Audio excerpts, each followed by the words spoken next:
on. Nobody's on. Nobody's on. Nobody's on. Nobody's on.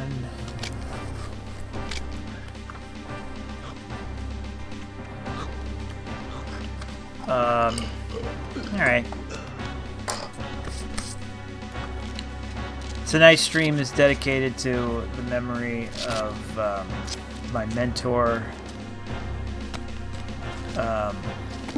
A. Whitney Brown, who passed away. Wouldn't that be funny if he died? Maybe he's dead. Did he die? Hang on, let me look that up. A. Whitney Brown. Death? No. So if I search A. Whitney Brown death, I mean, it's like everybody dies, so it's probably people speculating. I'm probably gonna find dozens of posts online of people speculating, you know, how he's going to die. So I'll put it in the past tense. A. Whitney Brown, how painfully did he finally die?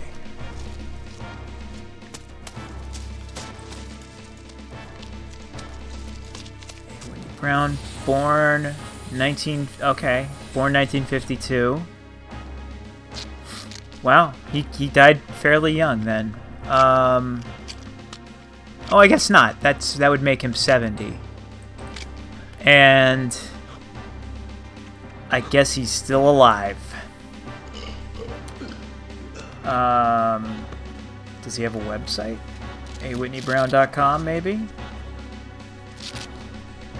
New York Times.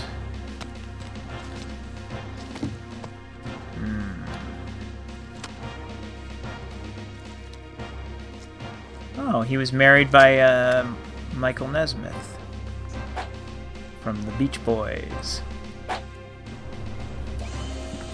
Oh, hey, dipshit. Sorry, I didn't see you walk in. Give me a moment. I like to turn this on. I might not have did that. I might not have done that last time. I already got a red banner saying that I had connective issues.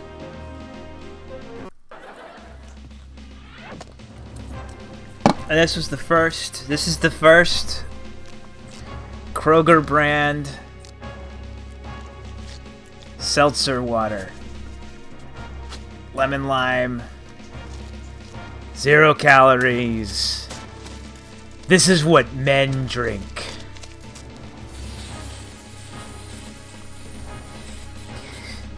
Can we give you a lift? That's what that says. Can we give you a lift? Let the bubbles rise. It's lemon lime time. And you have to assume that the other flavors they swap out the slogans. Actually, I wonder if it's the same exact slogan, but the flavor. Like, let the bubbles rise. It's cranberry sauce time.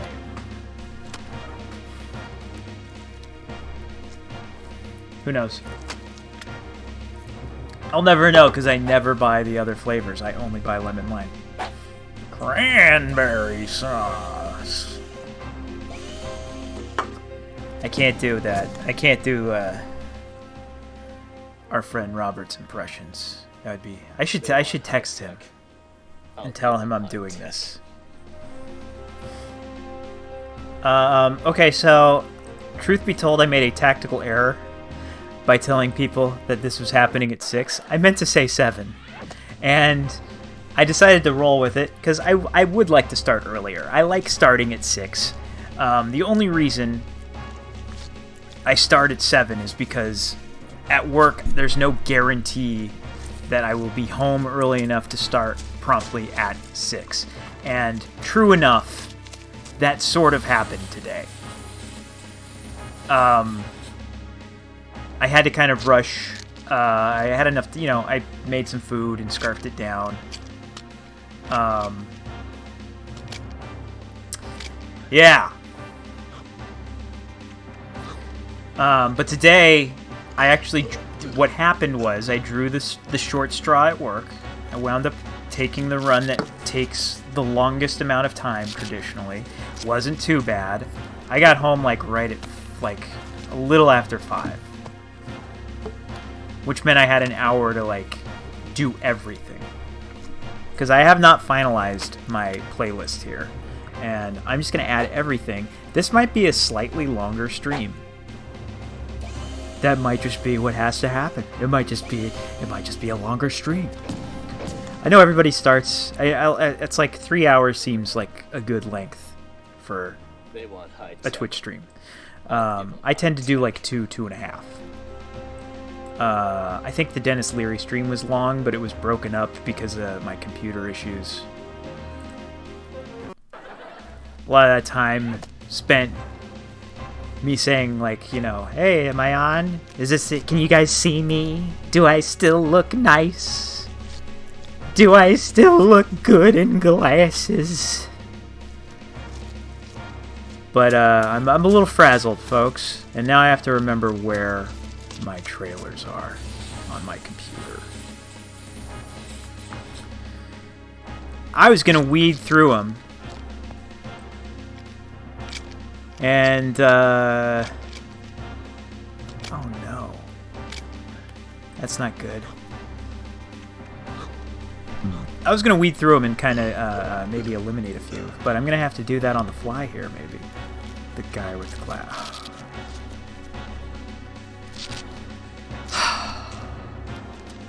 Come on. That's Nostalgia Critic, right?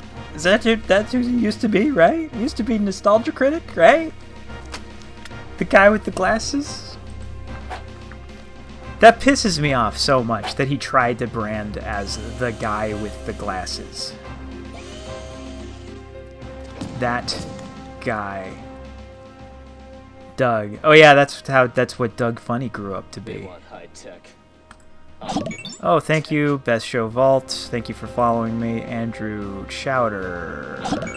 Thank you for following me. I still don't know how to make it so it pops up over the video. Oh, Dipshed, thank you. It's completely meaningless when... Okay, I'm going to move this to the end. Because there's stuff in here that I'm definitely didn't actually want to show. Let's move. That's off the list. I don't want this to be a 4-hour stream. Okay, yeah, let's just roll with what we got here, because this is sort of in alphabetical order, but not. You'll get what I mean. Yes, we're watching everything on the short list. Which is ironically a very long list, because it has to, be longer than the 200. That is, maybe, I'm going to keep that on there because I want to say something about it. I don't need the director's note.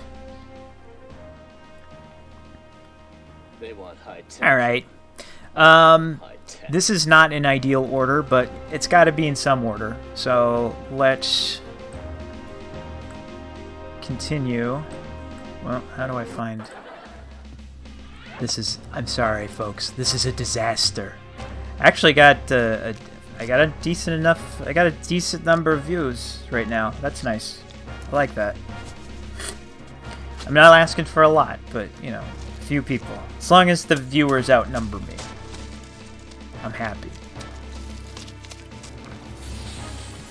Dogville. I've never seen Dogville. All these movies are movies that I've seen, that we're watching tonight. Also, I forgot to download the new movie trailers, which was usually that's the custom that begins this show. I'm also moving to once a week instead of twice a week. I think I jumped the gun there. Because my work schedule changed for the first time ever And I was already kind of toying with that idea, and Monday's not going to be as convenient anymore. And Thursday's actually going to be more convenient. So we're going to keep doing it on Thursday.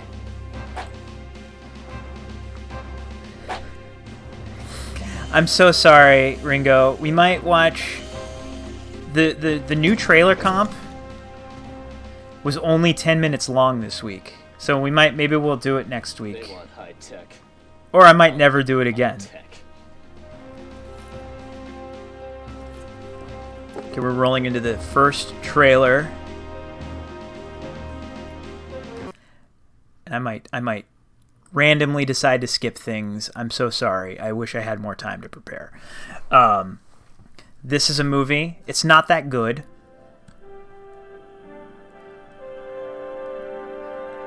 It's called The Return of Captain Invincible. It just came out. It came out on Blu-ray this year, I think. From Severin. Sorry. There's fun stuff in it. He was the hero of the day until the system knocked him out of the sky. So this is indie-esque, wouldn't you say? Wearing underwear in public. 40 years Alan ago, Arkin. He said he'd never fly again, and for good reason. I couldn't even tell the good guys from the bad guys. But when his country called, So he's like a superhero who's down and out. He becomes a drunk. We need you now. It's also a musical. when the evil Mr. Midnight threatens America, today New York, tomorrow the world. There's Christopher Lee. It's time We all cheered when for Count the return Dooku of got Captain dookied on. Invincible, the hero who's forgotten how to fly, how to use his amazing computer brain. Forgotten There's how good to stuff in control this his movie. magnetic It's ability. fun. What the world needs now. There's bad writing that will make you want to turn it off. What the world needs now. He's a glory man. There's one really excellent song in it, and I think I'm gonna play that at the end. Let me make sure I got this. It's the return of Captain Yeah, I got it. Okay. Invincible. Legend in leotards. Cape contender. Yeah, and I mean, there's even like bad songs in it, which isn't great for a musical. It was written by the people who wrote the songs for Rocky Horror Picture Show. Fighting booze. Choose your booze. Let's hit the red eye. That's the song. That's the good song. Spoiling it. Look, there's a little rat guy in it. He's nasty. And fighting bull. Bull, bull, bull. It's very fun. Of Captain Invincible. Just, you know, grit your teeth through the bad parts. Great again. That's a movie I watched. I'm just bragging about movies I've seen here. Okay, this. Thank you. The most popular spectator sport in America is not the Super Bowl or the Olympics. This or is a the movie World Series or the Heavyweight Championship. called Smile. It's the beauty pageant. From the moment she's born, every girl is eligible. All it takes is a pretty face, a little talent. This a lot movie of is luck, wonderful. And a great big smile. Smile. It's like a hey, Colin Camp. Smile. The story of a teenage beauty pageant. Hey, The Trash girls who enter Muppet. it, How you the people doing? who run it. Trash Muppet has What it a does stream to that a you should small all American subscribe town. to. Just be yourself I've sneakily watched and some keep of it. I'm sorry smiling. I didn't say anything. I know y'all came to see a whale of a show. This is like a Whale of Christopher show it Guest is. movie crossed with a Altman movie. Oh, you men. It was directed by Michael Ritchie. Our club has spent a lot of time and money trying to help these young people become responsible adults. Oh yeah, they're part of like a Walking maggots of death. Everything counts. It looks up like here, the your Klan. grades, your Annette personality, O'Toole's in it, very judges' young. conference. Select a girl that you would be proud to have as your own daughter. So I watched. Oh yeah, that scene's great. Best friend was unwed and pregnant. Michael Ritchie Could you directed tell us why you think you'd like to go into missionary work? Bad News Bears, That's what this game is all about. and I Fletch. want to be a veterinarian or a nun. Probably other stuff. You didn't jump up and This down movie like made the me Miss laugh England one. every Beauty single contest scene. judges like their Like emotions some scenes big. it was a big laugh. Some scenes a little laugh. But this movie delighted me so much that I cried when it was over. Well, put some Vaseline on your teeth. It helps your... Listen, it helps your lips glide over. You're kidding me. All the girls do I it. can see why you want to help these girls. They seem very, worthwhile. Oh, yeah, there's a few pervy scenes. Right on, son. And it kind of holds up. Like, the satire is We're not really competing with each other. We're more friends. pretty much, like, pointed at, like, the terrible men in the movie. Now, if you just Sorry, keep I know some of you are smiling, men's can rights win. activists. I highly recommend this movie. This is one of my favorite movies I've seen lately. And every girl's dream to be all an American girl should be. And wear that winning smile. I remember this video box when I was a kid. I never bothered with the movie until it came out on Blu-ray.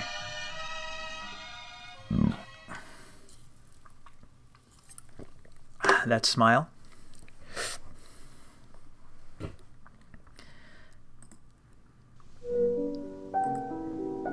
From the director of My Brilliant Career. Okay, this movie's kind of corny. A totally new kind of Australian film. Gillian Armstrong.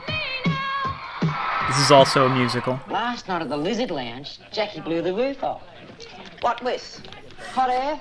Star quality, Auntie Pearl. This is very Australian. My cousin Angus, he's reading this book, Sex Psychology, and he reckons guitars are like No, I've got a and guitarists Kroger brand masturbate seltzer for a water. living. Okay, so as mentioned earlier, I didn't pare down this list very well because I didn't give myself enough time. And I also don't know if any of these trailers have Why do music. you keep singing these I pointless hope they bloody don't. songs? Okay. I just close my eyes and I sing. Because the point I was making, I might have weeded this one out. Let's see.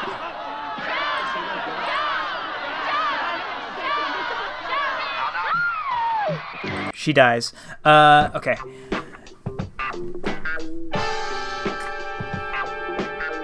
This one is a really wacky one called Surf 2. This makeup. Not me. Eddie Deason is in it. Talking about? You look beautiful. You look sensational. You look Trigger like the warning. Sanyo girl, only better. Get up. He's complimenting her false eyelashes Yeah, well, right there. You gotta wear it. It's what those surfer mimics go for. Man, no, I don't want them to go for it. I want them to go for me. Look, do me a favor and save that Whole Earth catalog stuff for Werner Aaron. I like this movie a lot. It's important to me. The only thing that's important enough is reading the word of this blight of idiot surfers. It's zany, and the soundtrack is Give them remarkable. the word. To the point where I was like, I even kind of questioned That was so nice. whether or not Nice. they. Nice, my tush. I thought maybe they might have just Nuclear illegally physicists and put Nobel out laureates have been the surfers. movie without clearing the songs. None. Look, trust me, honey. Okay, this is a I'm doing the clip. world This favor. isn't even a And trailer. Just in case you get any smart ideas about leaving, just remember where you'd be without me. Whatever you say, Ben. And for Crape's sake, quit calling me. All right, this is too much spoilers.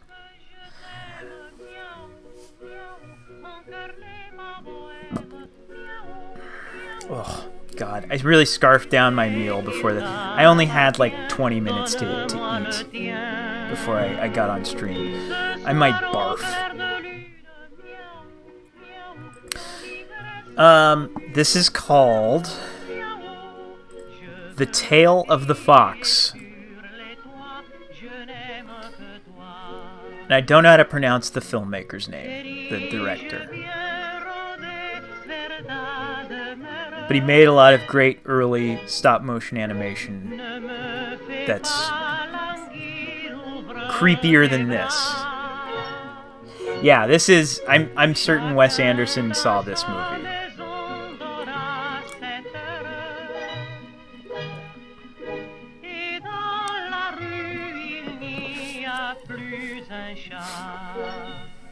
It's been a while I've seen this. This is on YouTube. You can just watch it on YouTube.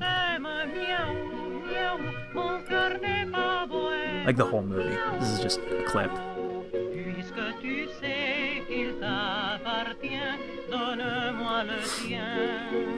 The description for this one read something like, "My brother loves this scene, so here's a nice clip." They implied that they were doing like a selfless act for their brother by uploading this. But I also am I'm reaping the benefits of it, aren't I? Oh yeah. Hello. Oh yeah. Look, I have surf too. Very Look at the back. Look at the back. Whoa! Sorry. How about your beautiful tits? What you are about to see can only be described as frank, adult entertainment. I just can't tell you how busy I am.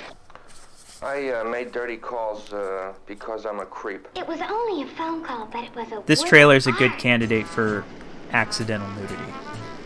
Just cover your eyes. Perhaps the greatest tag movie star of all time.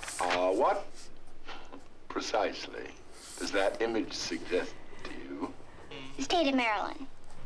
You're really strange. This is a really fun movie. I was able to think out my problem.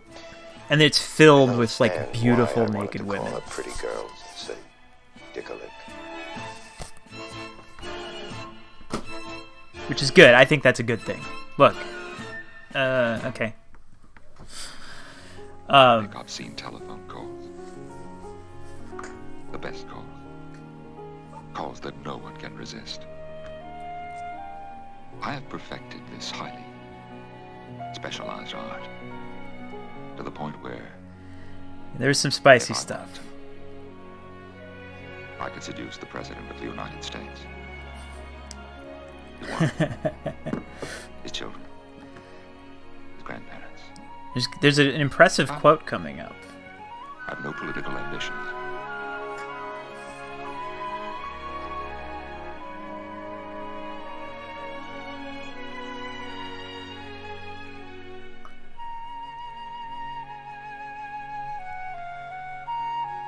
Right? Are you sold yet? Are you sold yet? Sleazoid Express. And here we go. I think it's the next one. I hope so.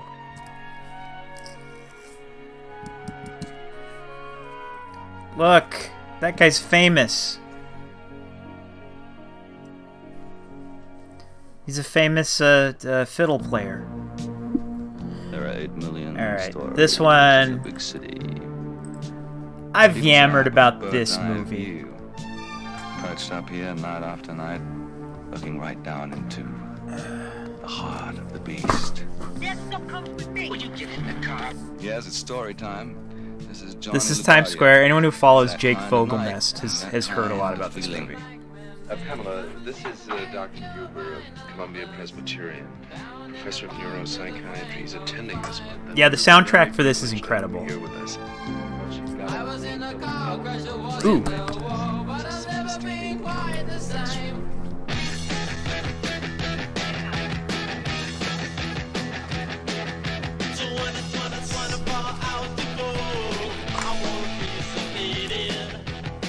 This is the soundtrack. Now, I don't know who kidnapped who, but runaways, can you hear me? Tune into me. Yeah, I know.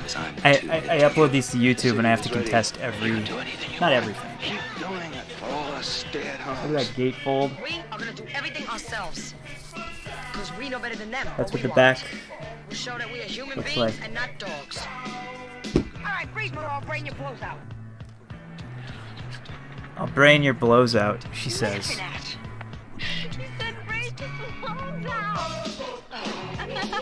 So, the thing about this movie is it's kind of an embarrassing kind of adolescent fantasy. But let's go down flaming. But the soundtrack is great. So you'll probably like it and be able to go along with it. What lifts your soul is not what you hear on the radio. It comes out of the street. And tonight, it's gonna happen on Times Square. Let's see if I can clean up some of this playlist here. We'll keep that. I'll keep everything. I'll go goddamn long. I don't care. I discovered this movie on DVD like 20 years ago. I don't remember how. I think it was a friend of mine.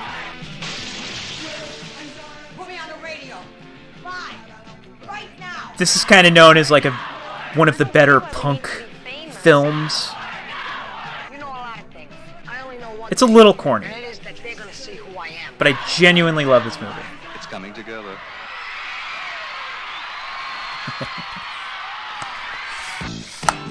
It's weird because they're like teen girls, and one of them gets a job as a stripper, but you never see her get naked, and it's implied that she is supported solely on her like gusto.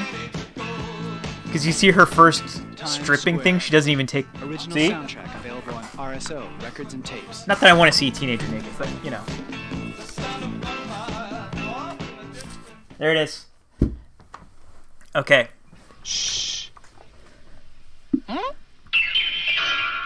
This is a lengthy clip, and I might skip through it. This is.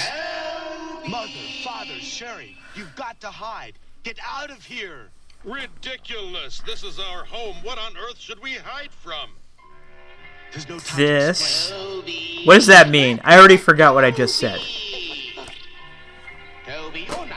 Oh, okay. I get. All right. Thank you. I just got it.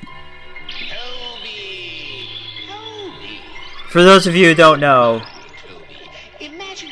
my Letterboxd watch list is all good movies. These people are useless. Oh, Toby, you do them a disservice. Letterboxd added porno, and I thought to myself, wouldn't it be funny if they had the movies? In this house, Toby. You know, the good ones. Well then. Right? Hurry up and do to the rest Right? of the village what I just did to this charming couple. That was me winking. Keep me waiting, will you, Toby? This is one of the Unico movies. Unico. He is she, I don't remember the they. Unico is owned by the same company that owns. If you don't hide, your brother. What is that cat called? That extremely famous cat, Little Miss Kitty. Is that what it's called? I'm sorry, Sherry, but I can't. Is it called Little Miss Kitty? Only Lord Karuku has the power to change our mother and father back. I can only follow my master's. Sanrio, yes.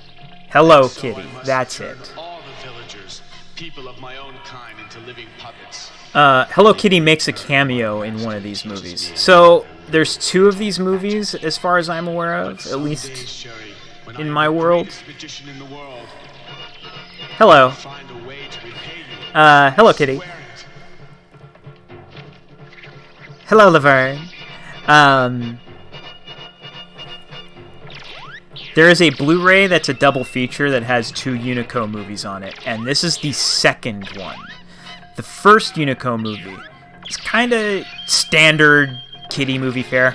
This movie is fucking weird. Look at this villain turning people into like stone guys. And then hopefully we'll get to see what they do.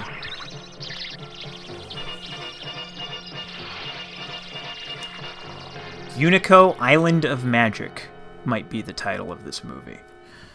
Again, I'm frazzled. I didn't get to prepare a whole lot. I was already running late. But there's an arcade in town called Quarter World, and they have a big screen, and they show stuff on the screen in the room. There's a room where that has mostly pinball, and they were playing this on the screen, and I couldn't take my eyes off of it. So I rented these movies and watched them both. And this one is very much the superior of the two. What else do we got? Let's see. That's a good spot for that. Okay. Oh my god, best show of all. Thank you. Thank you so much.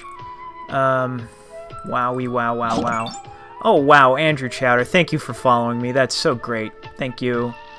Wow, Dipshed. Holy cow. Thank you so much for following me. Look at all these followers I'm getting. Wow. Can't believe I got 3. Wow, 4. Wow. Minnesota Timbuktu. Thank you so much for following me. Wow, wow, wow. Night Crew. Holy moly. I'm getting so many followers right in this moment. Buifar. Holy moly. I can't believe it. Jamie Brown Metal. Thank you so much. Trash Muppet. Oh my goodness. Thank you so much for the follow, Trash Muppet. Sodomatic 5. Thank you so much. That's Unico. Horror Easy. Thank you for the follow. It really means a lot. I'm doing really well tonight. Official Ringo Starr. Oh my god. Peace and love. Peace and love. It's just some Smurf. Thank you. Thank you so much.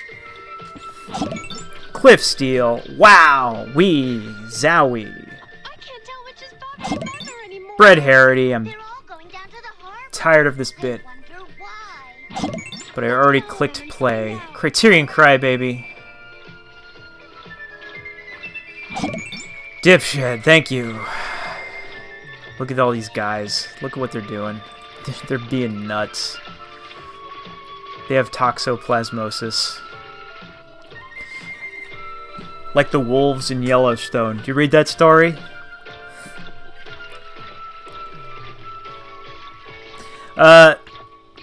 Spoiler alert, they're all going to build a castle out of themselves.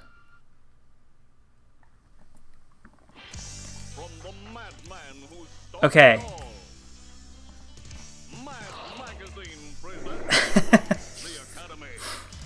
This movie sucks, mostly.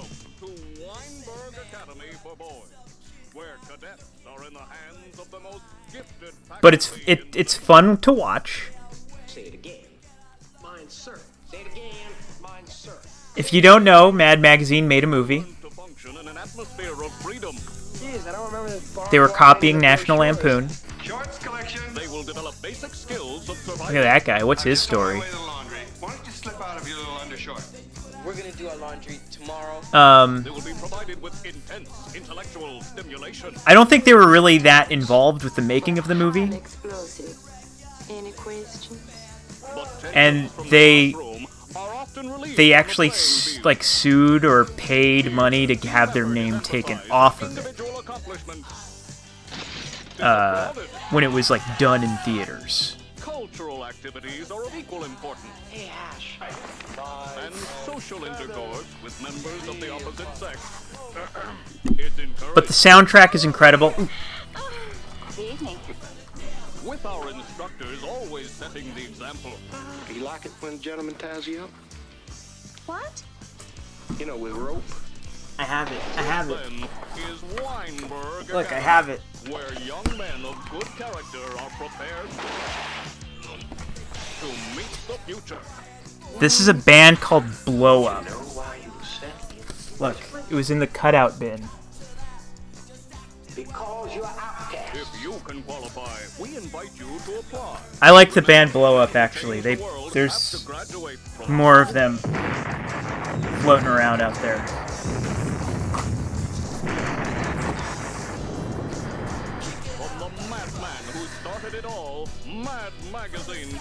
That's Harvey Kurtzman. There he is.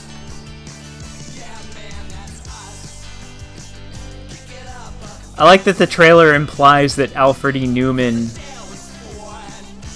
made the movie. Alright. That was Up the Academy. Okay, I'm going to pause because I need to describe how the reason I saw The reason I saw Up the Academy was because I had seen the movie Detroit Rock City. And the movie Detroit Rock City was the first place where I had heard Detroit Rock City, 1999, takes place in the 70s. It's about Kiss. A bunch of teenage boys are trying to get to a Kiss concert. It's not a very good movie. It was directed by, I think, Alan Rifkin. Is that the guy? And the soundtrack featured Cheap Trick, Surrender, which is the first place I ever heard that song, was in Detroit Rock City. And I looked it up on the internet, and then IMDB, you could search by song, like I entered the song. And the song was, I basically, it generated a short list of movies that featured the song Surrender by Cheap Trick. And I said, I bet if these movies use that song, they're probably good movies. And that's how I saw Mad Magazine's Up the Academy and Over the Edge. I rented them on the same trip because they both use Surrender by Cheap Trick in the soundtrack. Okay, this movie's called The Vagrant. This next property is very well suited to your particular needs, Mr. Krakowski. There's Colleen Camp as the realtor. Speaks to me. It says potential. Loved it. Well, I think about putting in a hot tub or maybe even a lanai. Lanai, wow. This was produced by Mel Brooks. You're gonna get an ulcer making the payments. How'd you like to see yourself For Stuart Pankin. Mr. Feemster, I certainly wouldn't mind that. And how'd you like to see yourself fired? I wouldn't like that at all, sir. But now, he's starting to lose it. 911 emergency. I'd like to report a dangerous vagrant. So it's a movie about a guy who's tormented by a homeless person who he first finds squatting in the house that he bought. A bizarre, senseless murder took place. And it sounds like a pretty I'm not.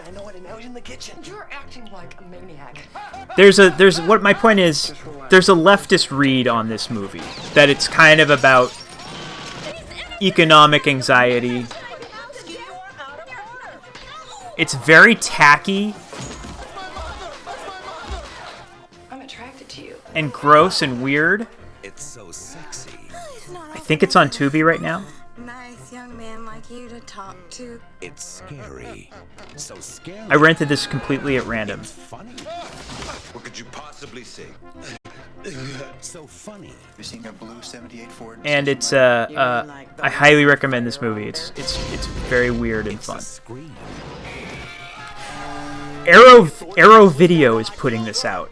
I see the dessert menu. They just announced it. The Vagrant. There goes the neighborhood. One neighbor at a time. And that's the best gag in the movie. They spoiled it. When the body slides down the stairs.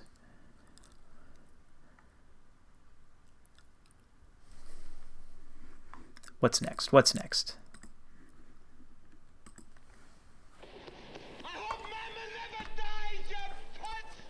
Everybody has a mom, and every mom grows old. My mother is old. Gordon Hockheiser was no exception. Now his story can be told. Wow. That's George Siegel. This is the film.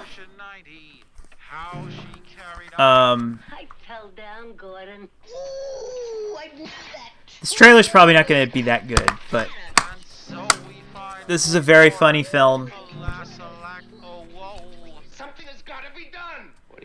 It has like a very nihilistic sense of humor. It's very there's very absurd jokes in it. Where's Papa? The story of It's directed by Carl Reiner. A young man torn between his love for mother and the urge. Rob Reiner is in it. Sid, you have 10 minutes. If you're not here, Kind of a proto meathead role. You have the right to remain remained silent and refused to answer any questions. But never put your mother in a hole. He arrests the dog. Maybe 72. I don't know. I didn't check all the rooms yet. Sometimes they go in the middle of the night, and I don't get a chance to find out about it till the morning. Yeah. If you think that it will kill her. Oh, Gordon, you almost scared me to death. His mother makes him miserable, so he's like kind of trying to get her to die. Is the idea of the movie. She's no trouble. She'll sleep anywhere. I told you I ain't got no room. She's out in the car. I drove her all the way out here. Well, what the hell do you want me to do about it? Can't you check the rooms now? Can't you see I'm serving luncheon? You can lock her in her room. I respectfully request that this old woman be sentenced to spend the rest of her natural life locked in a toilet. I'm not liking the song. I don't think this is a good trailer. The song is not in the movie. How many times I gotta tell you? I tell you lunch. Hey, you want lunch? You shake your ass. Where's Papa? Starring George Siegel, Ruth Gordon, Ron Liebman, Tish Van der Geldenmeer. And remember... And the cover is bad. Look at the cover. The uncut tush scene. A scene so memorable, it has been made into a commemorative stamp. Like, I've known about this movie, but I never wanted to watch it because the cover is just so uninspiring. But it's good. It's funny. I don't think the trailer did a good job selling it either. But throw Mom from the train, maybe.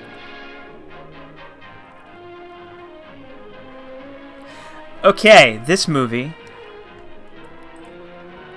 Speaking of leftist films,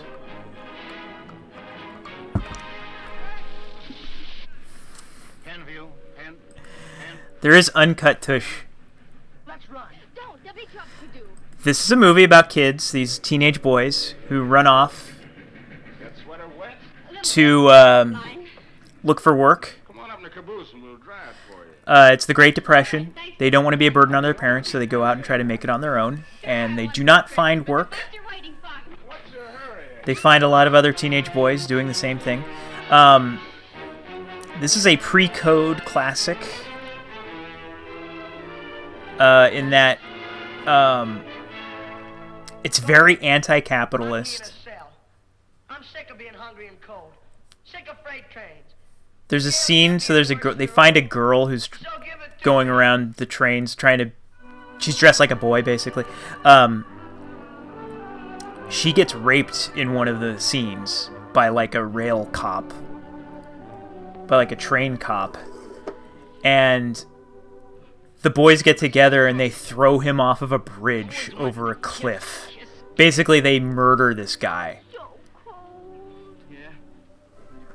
And you can tell it's a pre-code movie because they don't face any repercussions for killing that guy. Like, the movie just portrays, like, yeah, that guy raped the girl. He deserved to get killed. And post-code, that would not happen. But this is a great movie if you feel like watching an old, stinky old 1930s movie.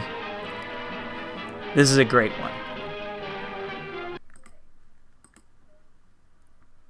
And it goes quiet for some reason at the end. Yeah, kinda. It's game time. All right. Hello, everybody. Some of us watched this, and now I'm wondering if the silence is a problem on my end. Or if the downloader I used. This is Adventures of Food Boy. It's made by Mormons or something like that. It's about a kid who can shoot food out of his hands. And for some reason, zero part of the movie has to do with... we're going to have to deal with the silence for this trailer. Hopefully this is not a recurring thing. Yes, it's silent for now. At no point do they decide to feed the hungry. You really get the sense that this movie is aimed squarely at a very insular community, that if the Mormons ever harnessed the ability to make endless bread, they would. I'm a date.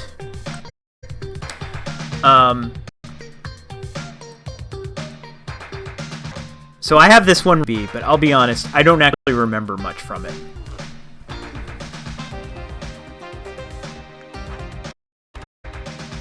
It's another Saturday night in Alphabet City. But I own Gino. alt cover. Okay. I just revealed a secret. I'm mentally ill. What's going on here? This is a Blu-ray. But the artwork is in upside down. See? The reason for that is because I don't like when a tradition base on top. Remember one thing, Johnny? Nobody's indispensable, you know what I think it looks better on the shelf. With this dead space in the spine on the bottom. So I take out the artwork and I flip it upside down. Gotta trust me. Because I think it looks better on the shelf that way. It's just a thing I do. Welcome to Alphabet City. If you're not on Let's see what else. What else do we got? What else do we got? Alphabet Oh, I'm gonna get yelled at for the next one. When the sun goes down. Alphabet City, starring Vincent Spano. That one gets removed. Soundtrack available on Island Records and Tapes. Maybe.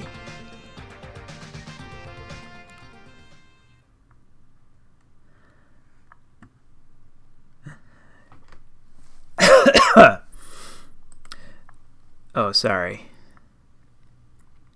I'll repeat it. Coming to get yelled at. The year America ran out of gas, oil, and cash. Flash.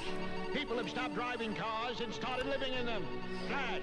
The president has sold the White House, raffled off the tomb of the unknown soldier, and moved into This is America-thon. in Southern California. Hi, United States of America. I'm President Roosevelt. This is my cabinet and my old lady.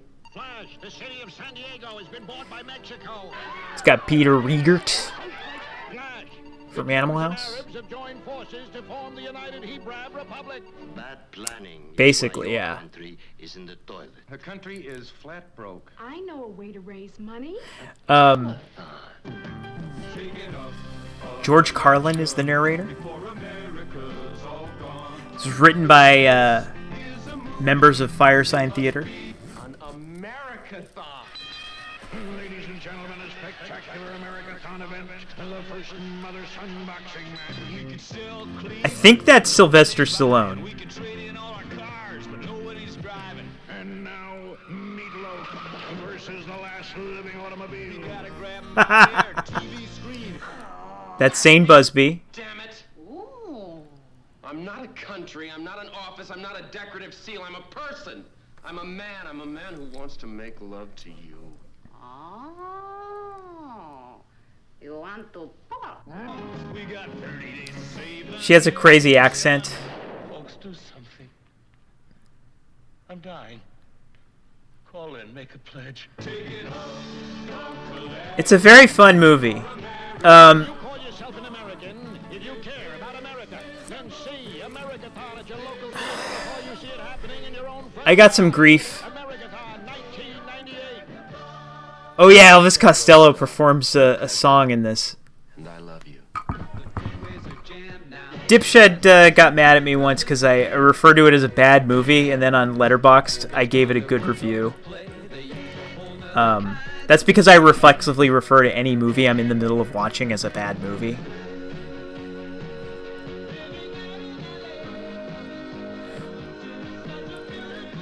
Yeah, this is a very fun one.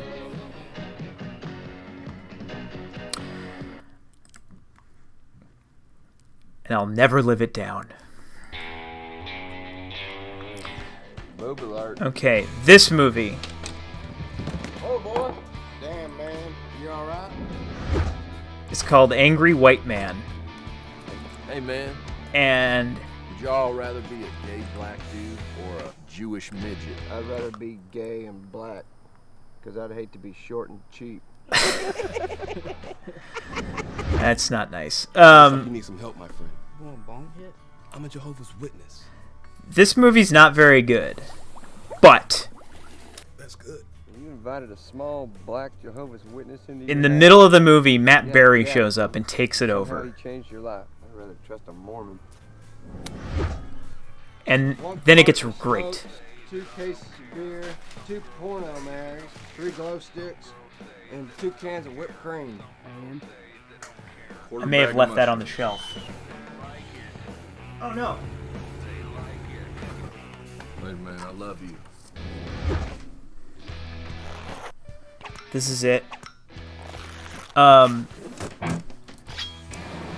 recommend if you watch it, please wait until Matt Berry shows up.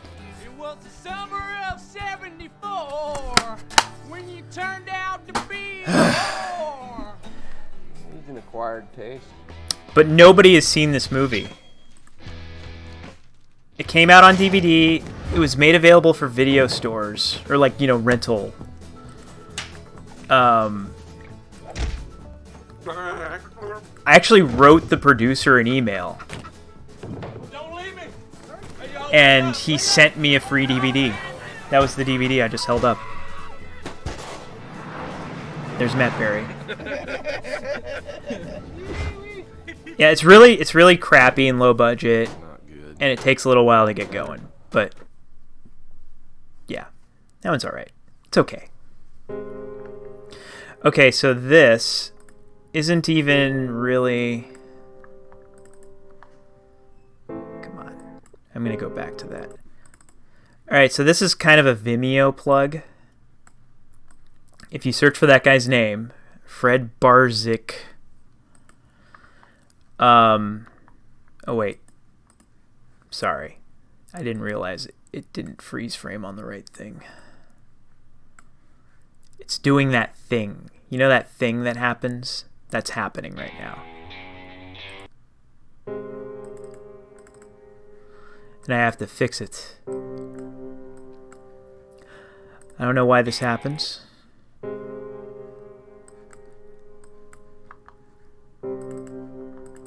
But it happens. Let's hit stop.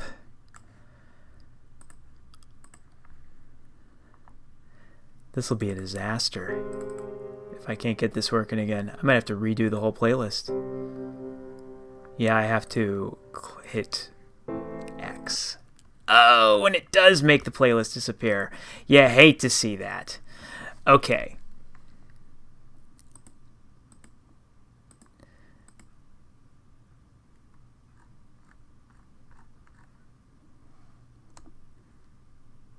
And we're going to put that back on.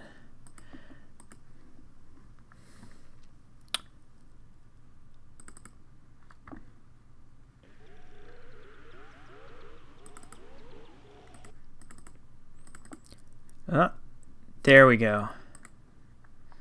So, I originally weeded this. I took this out of the original. Oh, shit. There. Okay, it didn't copy over. This is a disaster, folks. This weirdly didn't happen last time. And it's happened every other time. There we go. No.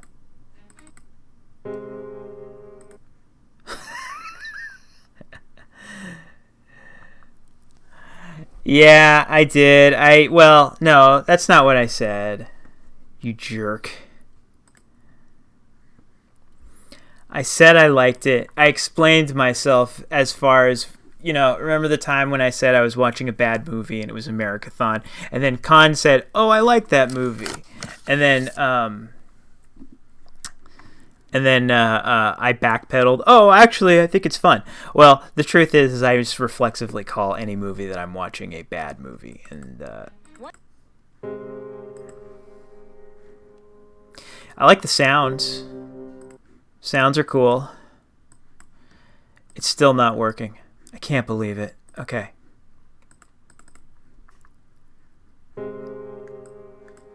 How's that?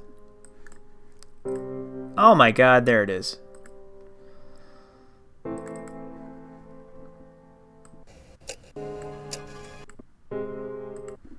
Oh my god. From the mind that brought you. Highlights from Fred Barzik's video archive. That might be... Well, typically, what happens is once I get over this particular hump, then it starts working okay. I still get hung up, but I can recover much easier after this. Hopefully that holds true, because indeed I am about to add a playlist. I hope there's no porno in here by mistake. I don't even remember what I was going to say. No, I do. So if you search for this name, there's a guy who produced a bunch of random TV specials, and he has them all up in like weird volumes. What this actually was is a movie. It was like a TV movie aired on PBS. It's called Between Time and Timbuktu. It's basically a Kurt Vonnegut sketch comedy movie starring William Hickey and Bob and Ray. And let's just kind of skip through it a little bit. There they are. There's Bob and Ray. There's no trailer or anything for it, but this is just sitting on Vimeo. But for some reason, at the beginning of it, there's a bunch of random other shit. But anyway, I thought that was interesting enough to share. Actually, no, I didn't. I would have weeded this out of my playlist if I had had the time. But once upon a time, my mom and dad got married and lived happily. okay, this is not the trailer I want. This is the trailer I want. Once upon a time, my mom and dad got married and lived happily ever after. Yeah, right. Children, this is your modern fairy tale. Would the mother and father of the girl raise your hand? Hell yeah. Step kids. Oops, there's another one. Gotta be quick in this family. My dad's almost 40. This was ultimately titled Thinks like he's 20 and acts like he's 10. Big Girls Don't Get Even. No, Big Girls Don't Cry. They ... get even. Keith Powers. He's a rich widower with 3 kids and 2 portions. This is when divorce was new. So I get 2 stepbrothers. Josh, he's the nice one, and Kurt. My beloved stepsister Corinne. I'm on the phone. And of course, my She's too young there. I tested it for diaspora. Forget about it. That doesn't clog your pores, does it? That's what's her name. Meanwhile, in San Francisco, Rilo Kiley. Lucky and Mary's Barbara. Hi, darling. This must be a bad connection. Is that better? I will give... Oh, you could see the boom mic in that last shot. Jesse, you remember me. Meet Stephanie. Hi, everybody. I'll give $5 to anybody who can tell me what video I know what you're thinking. We're like this trailer appeared in front of. Just spit on my hand. But you don't do anything. Because I know it was on something that I watched a lot. Do you love your daddy? Damn straight. I remember that killed me when I was a kid, the little girl saying damn straight. I thought that was so funny. Did you know it's estimated by the year 2000, 1 out of every 3 people will be a member of my family? That didn't wind up being true.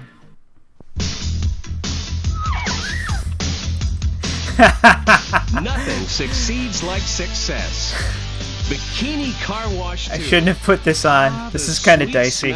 Maybe. I don't know. It might be okay. Everyone knows a good thing when they see one. Gentlemen, these are the girls that are selling us the car wash company.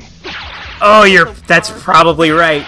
I will, once I can confirm, Purchasing land that will easily I will send you $10. Oh shit, I might not have that handy. That poster. May not be good for the goose, How could you do this to me, Mr. Sanders? I won't let him do it. Don't There's snitch if only there's snitch. one thing that can save their empire now. I'm gonna buy the company back from you on Friday. You think you can actually make $4 million in 4 days? Hi. We'd like to rent your TV station for a week. My friends and I are Here's willing what to I pay top dollar. You can start tomorrow. This is a laser disc. Who'd even want to watch this garbage? What will appeal to every man and woman in the country? Lights, camera, Smells great. action! The Lingerie Channel. Have I got a surprise Um, What? Now with our special new lingerie order, you can just simply pick up the phone and fancy lingerie. I legitimately love this movie. That's not what I don't know why. Interglobal I mean, represents. you know. Was sex education like this when you were in school? Yes, this was definitely. I saw this on USA Up All Night. At this rate, they'll have their money by the end of the week. And Going on in here? We haven't changed the format a little. this is just my favorite one. Okay, which guy's supposed to do the next thing? And it's my duty as a fully deputized agent of the law to shut this operation down. Let's see you try and buy your company back now. I agree. Yes, I couldn't get through part You're 1. allowed to come down here to enact your own fantasy.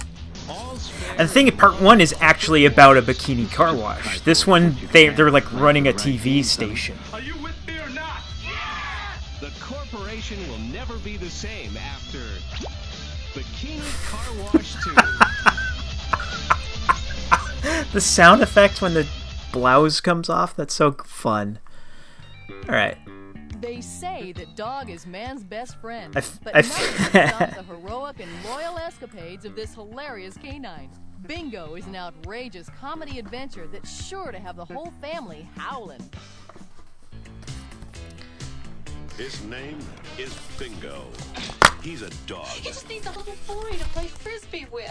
The only thing that dog's gonna catch is a bullet. His name's Chucky. He needs a dog. This movie belongs in the canon of films where the family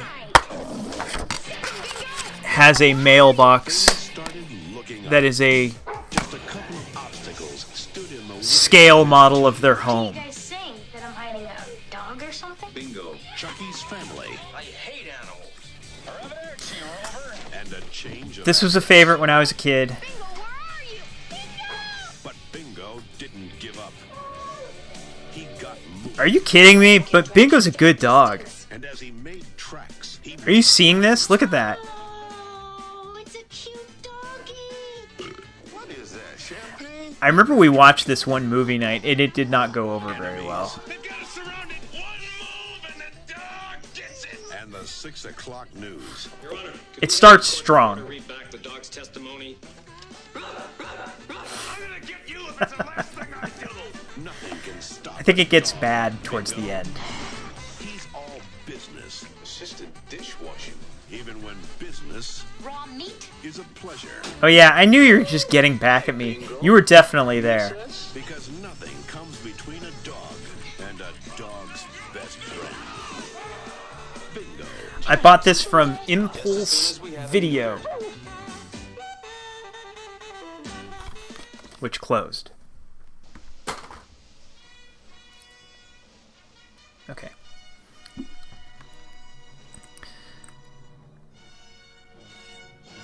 This movie's coming out on the second Shaw Brothers box set that's coming out.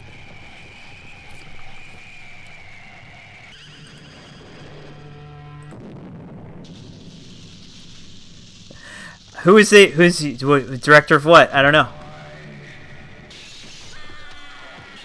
Friday the 13th 6? Oh, batteries not included. Written by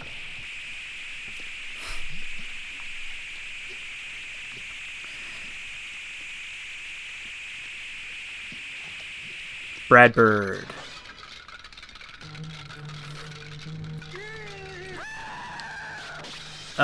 This movie is very visually arresting and wild and wacky.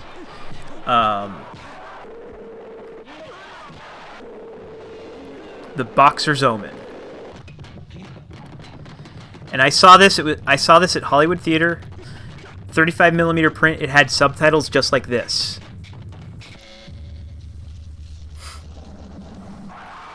And I had a tummy ache and had to leave before it was over. But I watched the rest on YouTube.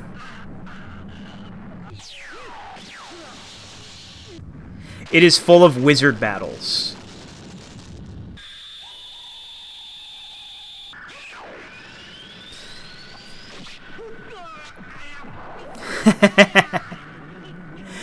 I did see this because I did think to myself, this looks like Hasu.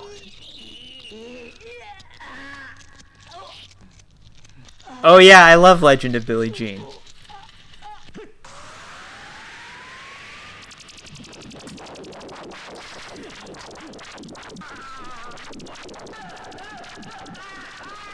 Yeah, this is a great one. Yeah. I hope to rent this on Blu-ray. Okay, this movie. I've only seen this one once.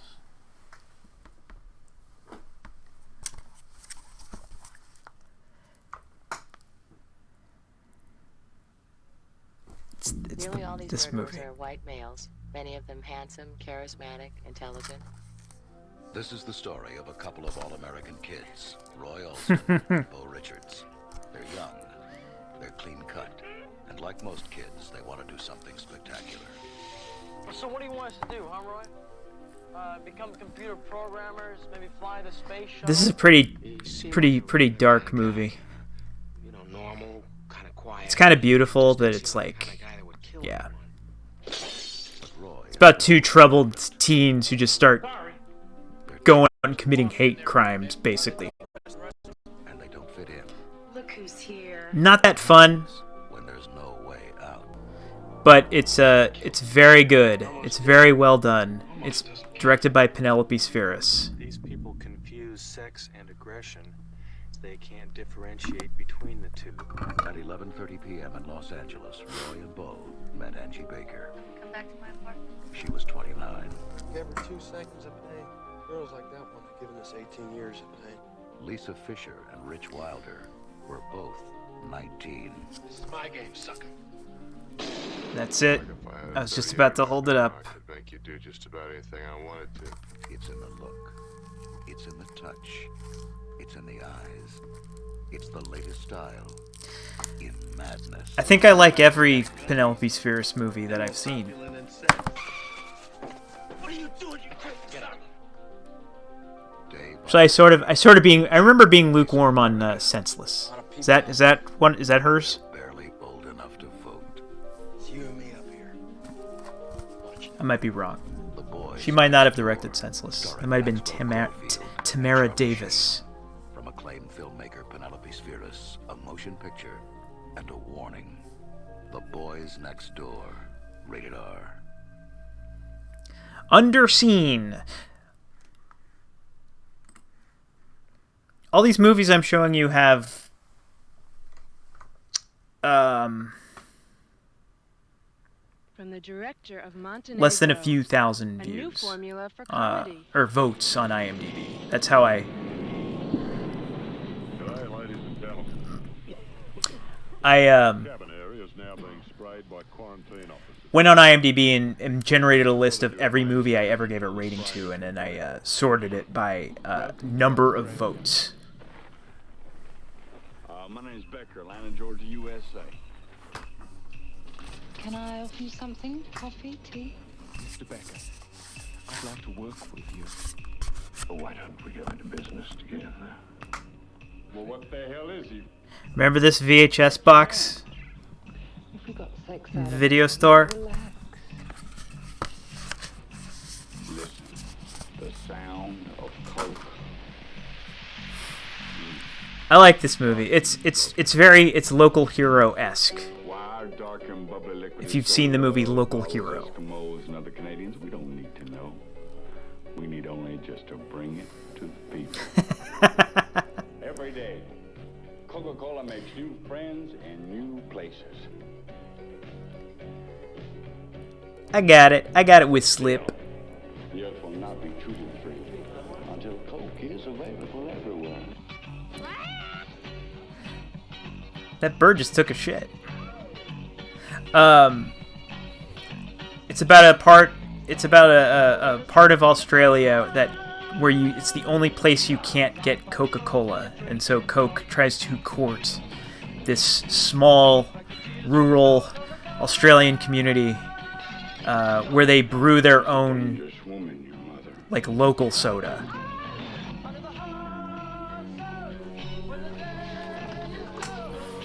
And you get to see that woman naked in the movie, but it's a shower scene with her 5-year-old daughter, which is weird.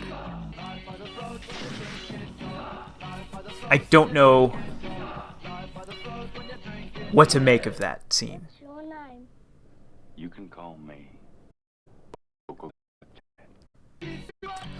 It's a very fun movie, though.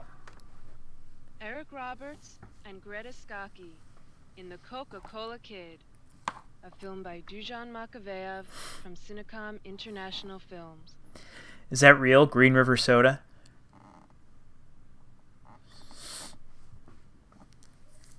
And I've never seen either of those movies. Introducing Two Cops Only a Mother Could Love. Meet Coffin Ed Johnson and Gravedigger Jones. Okay, you wouldn't think this one New York's finest. Two cops who take would charge qualify as when obscure. $87,000 bale of cotton comes to Harlem. Cotton comes to Harlem. What's a bale of cotton doing in Harlem? A bale of cotton. Because it's referenced in a... Cotton comes to Harlem. Cotton Comes to Arlen was an episode of King of the Hill. So if it's well known enough to be referenced by King of the Hill, you'd think it would be a famous movie. But this only has a couple thousand votes on IMDB, which is pretty low. Come on, you know the position. Come on. Damn it. Another fine mess you got us into. I got us into. Shut up and shoot. Godfrey Cambridge's Gravedigger Jones. This is a very fun kind of blaxploitation movie. Well, if it ain't King Kong and Frankenstein. Hey, what kind of talk is that, soul brother? Don't you know that black is beautiful? They put a personal touch on everything they handle. I don't know why them throwing that guy up in the air. It just tickles me so much. They're cool. They're beautiful. Where is that bale of cotton? There's like genuine laughs in this movie. It's very funny. I finally found that bale of cotton. One thing's for sure. It ain't drugstore cotton. This is genuine. I recommend Cotton Comes to Harlem.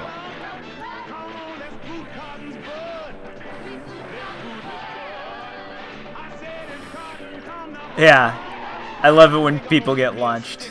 You know, that's historical. Coffin Ed Johnson and Gravedigger Jones. Two cops only a mother could love. Red Fox is also in this. He's very funny. What time is it? Holy mackerel.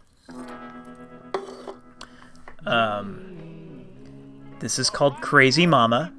Ike was on the golf course and the Big Bopper was on the chart. Nixon called Khrushchev a commie. Blasey had pumps and Elvis was drafted. Starring Cloris Leachman. This was produced by Roger Corman, directed by Jonathan Demme. And you see, kids, each package contains two. And it's really good. Big ones. It's very fun. You don't even know how to comb your own hair. Put up or shut up, you homo greaser. You want a mouthful of bloody chiclets? It's the first boss battle from Earthbound. They're number one with a gun.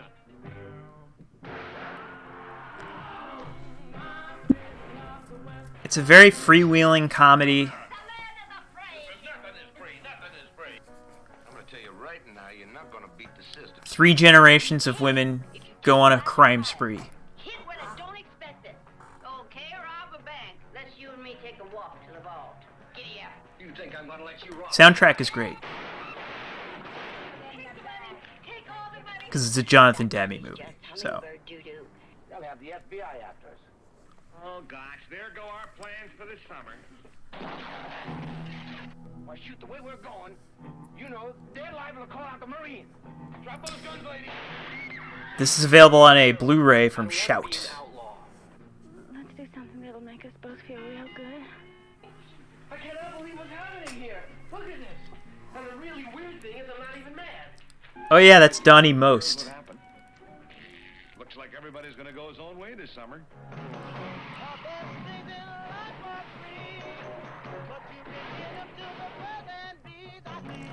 It's like a little wacky,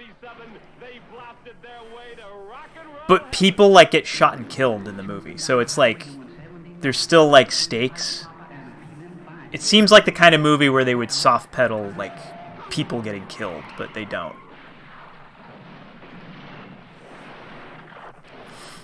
I'm sure, yeah, I'm sure this was a couple years after that, American Graffiti. Yeah, 75. Yeah.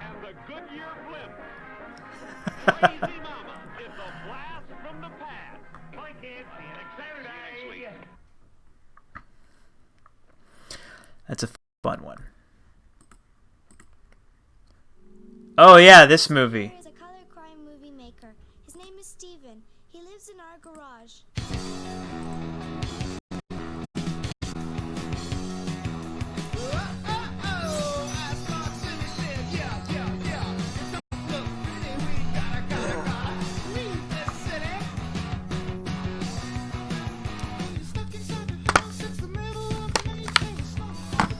This is a great, great movie. I'm probably going to pause this at the end.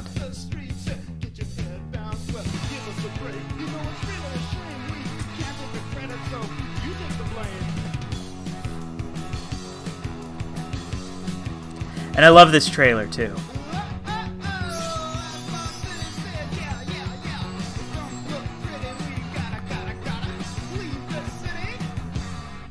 All right, so that's a movie called Crime Wave. It was directed by a guy named John Pays. He came out of the Winnipeg Film Group. And it was recently restored by TIFF. The only way you can get the restoration is this DVD-R that you purchase from Canada, from the Winnipeg Film Group. I think they're shopping it around. I think they were trying to get like Criterion to release it at one point. So it's probably going to come out on some physical media sometime in the near future. Yeah.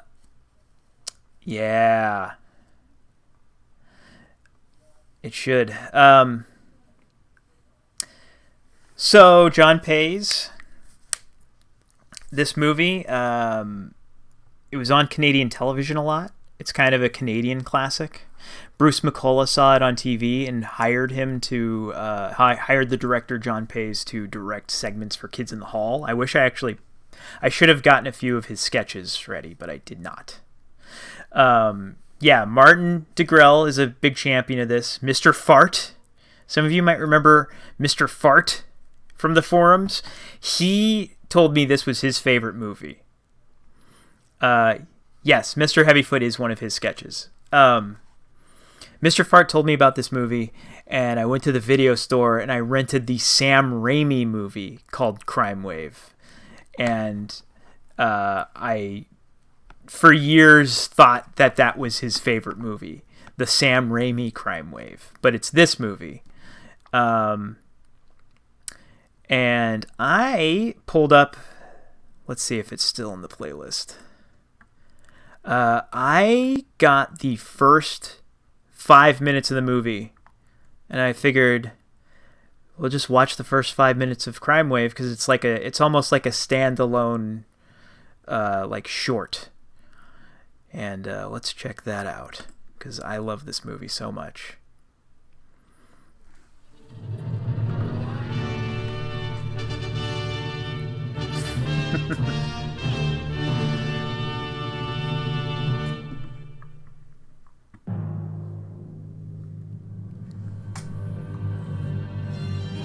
There's another print of this movie floating around, like on free sites, and it looks like shit. Do not succumb to the old transfer.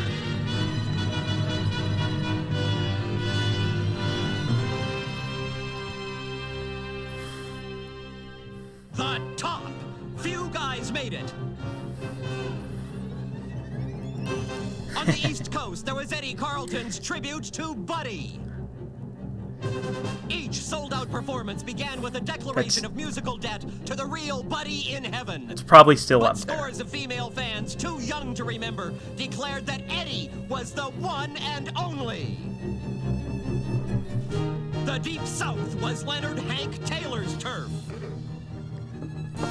So closely did Leonard capture his country hero's heart and soul, he often confided to friends, "I can only pretend the hurtin' won't claim my life too." The West Coast was in the grip of Patrick Nelson, who did Sid.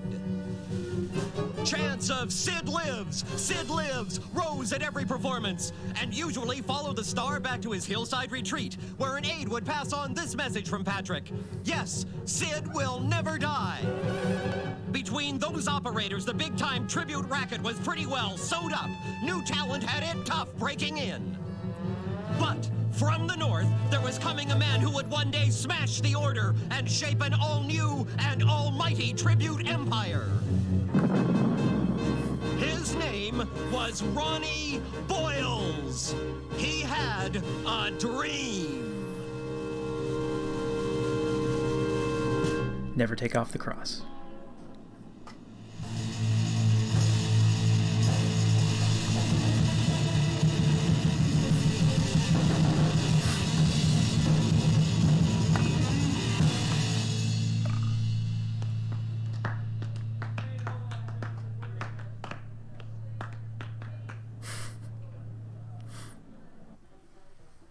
Hey, fella, you gotta chip in $5 for the PA rental.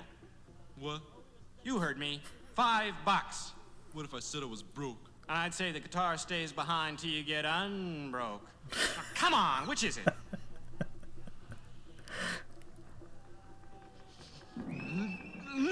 Hey! Hey!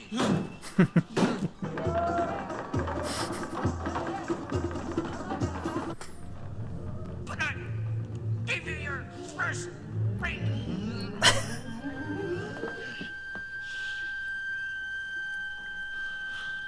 Thanks. And so, Ronnie Boyles took his first fateful steps on the road to worldwide tribute domination. That's the beginning to one of Stephen Penny's unfinished versions of Crime Wave. He wrote it on the back of the rent papers my father gave him when he moved into this apartment over our garage. The ending was written on the next page. It goes like this.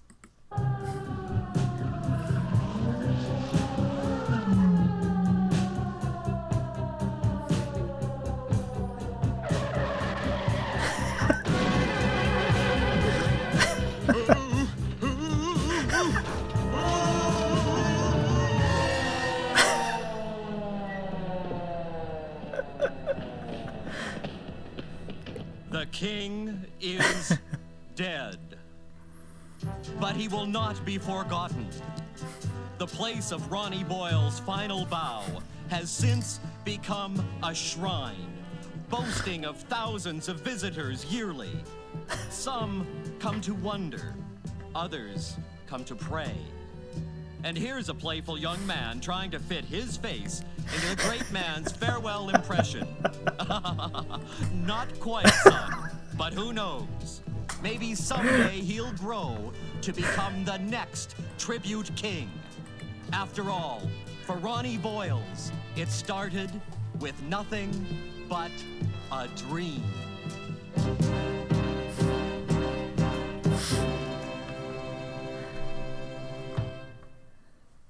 Stephen wrote many other beginnings and endings for Crime Wave. He once told me that beginnings and endings are easy for him to think of, but that he has trouble with the stuff in between. Lots of that trouble comes because yeah, Stephen that gives wants to you make kind of an Crime Wave the idea best of what the colored movie crime is. Movie there is. And to do that, the script would have to be the best color crime. It's not all like sketches or anything. It's just like there's frequent cuts to Steven's favorite kind of magazine. Once, when Steven thought like proposed movies that this guy is trying to write. Something I found in here led him to the middle of nowhere, and there he got the power to go on. This is almost... I just wanted to include a little bit at the end here. This is Stephen Penny. I remember the first day he came here perfect. That's when we first saw him. I love that line. Quiet man. I remember the first day he came here perfect. Okay, that's the end of that clip.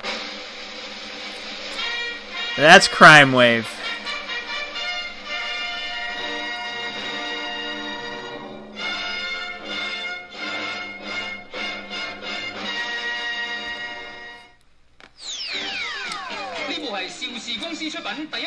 This is a movie called Demon of the Lute.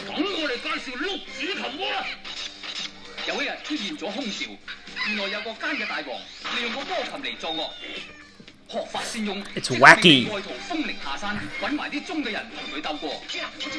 It's another wacky one.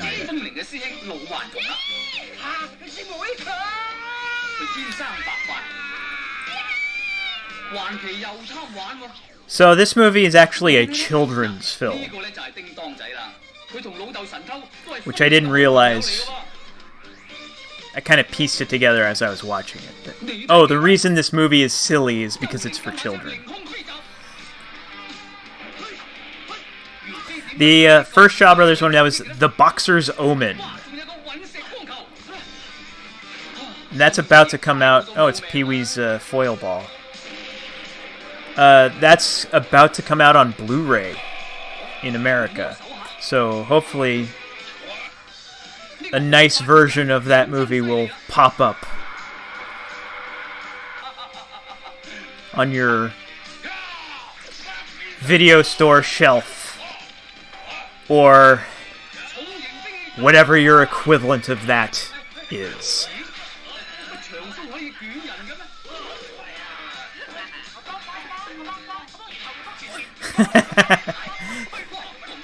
Sorry, I spent like 5 minutes sincerely answering your question and not reading the funny joke that you just wrote.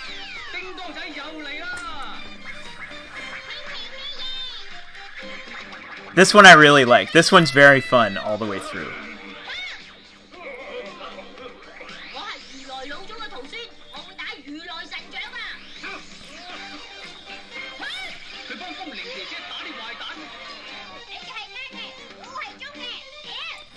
Yeah, the magic hair is off the charts. This might as well be perfect hair forever.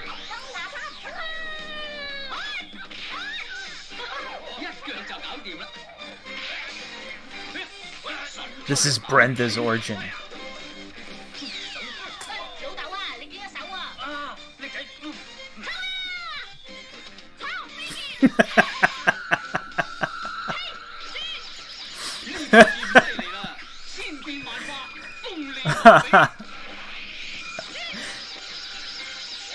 Even the baby whips ass.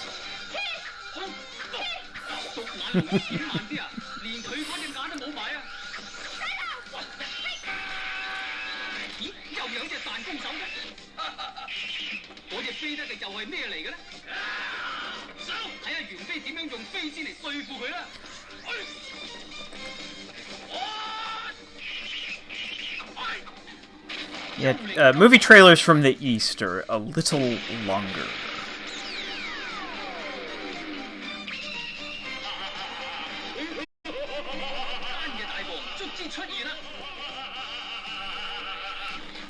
There's Darth Vader. I believe this came out in 1983, but I don't know for a fact.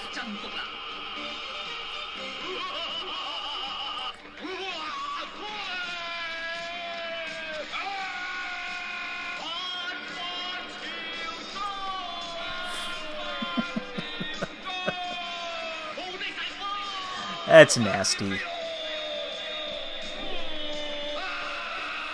These guys are cutting.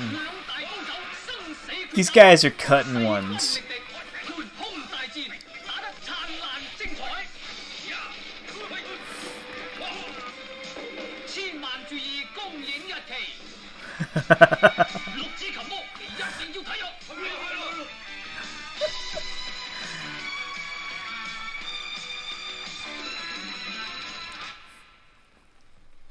That guy with the glasses, Dipshed? Mel came, and Jenny, Simon and Jody, Evan and Kerry. Okay. Cooley, Susan, and Mac. The host and hostess. You're the one who throws these bloody parties. Uh-oh. Whoops. Don't snitch. This is a Bruce Beresford film. It's briefly on the Criterion Channel. It's about a bunch of Australians getting together on election night. To be more accurate, it was more of a dribble. Well, because I'd been tasting wine and eating cheese for days, the old sphincters didn't have anything solid to come to grips with. Let's face it. You had to choose between me and that flat stomach. And I remember it being good, but I don't remember that much. They're all like liberals. But then there's like a couple of Republicans at the party. Not Republicans. Whatever the equivalent is over in In your shoes if you hit me. I'm a lawyer. I'll sue you for assault. Australia. Smash your bloody teeth in. He's a dentist. It was election day, 1969. It's probably like ding-dongs and didgeridoos or something. Why don't you go live in Russia? Why don't you go and... Or most of them. You don't know what you're fucking talking about. What is Cooley like in bed? Well, he's not all that big. But he's Guy nudity doesn't count because it's not sexy. Don't take this as an insult, though. It's not sexy or good. You are a weak turd. Hey everybody, this is Evan and Kerry. That's Mac, Mal, Jody, Simon. Don's party. Tories and liberals, probably.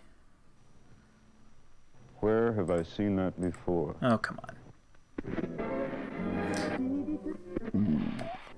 Okay, this movie, I kind of didn't like this that much, but it's very unique. But where have I seen that before? It's called Doomed Love. That orchestra seems to have a remarkably small repertoire. Strange how potent cheap music can be. Okay, labor. Yeah. Not to pay attention is not to be immune.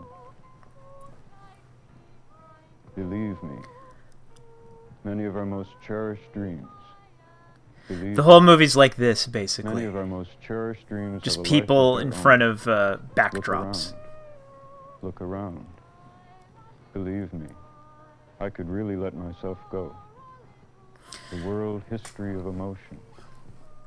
You don't know the names. This is an interesting one. The story. Before you know it. Looks like it was recently restored.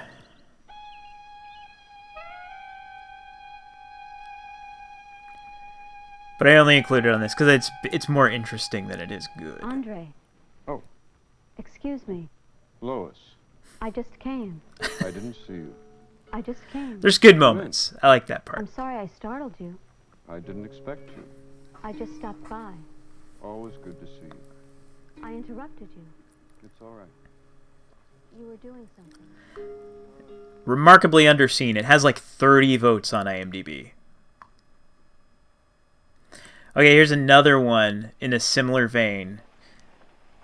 This is another filmmaker who came out of the Winnipeg Film Group. His name is Greg Hannock. And this is another movie I didn't really like that much, but I thought it was interesting. Because it's a black and white independent movie about young people who are kind of slackers. But they're not funny or charming. They're just boring regular people who kind of suck. And the entire movie is just about these boring regular people who sort of suck. Not doing a whole lot. Is Carol here? Carol.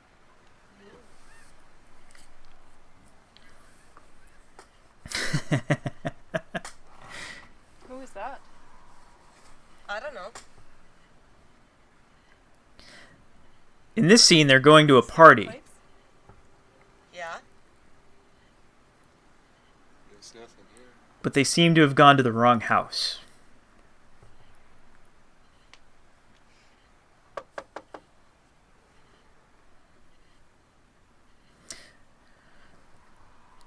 That may have been Kelly Macon. So the entire movie is just stuff almost happening.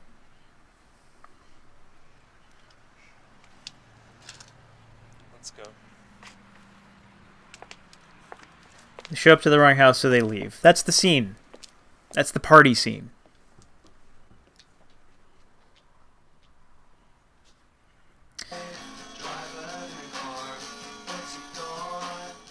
This video looks a little wobbly. Here's another clip.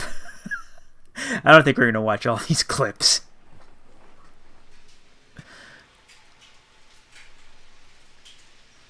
Much closer? Yeah. Okay, the video is corrupted.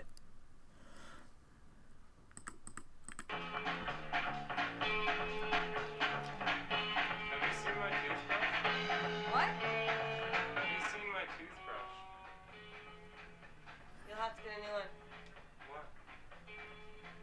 I accidentally dropped it in the toilet. I can wash it. Yeah, but I flushed it. You flushed it. Yeah, How can you flush a toothbrush? I don't know. I just flushed it. I didn't think you could flush something like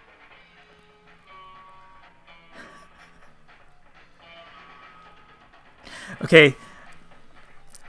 That's literally the end of the movie we just watched. I remember that being the final scene.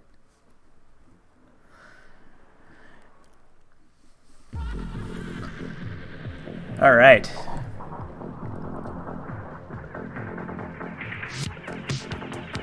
Somebody remastered this using AI.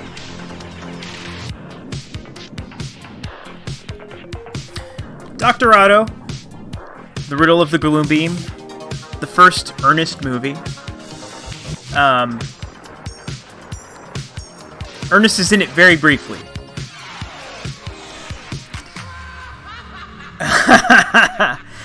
Now that character is Dr. Otto. You might recognize him from the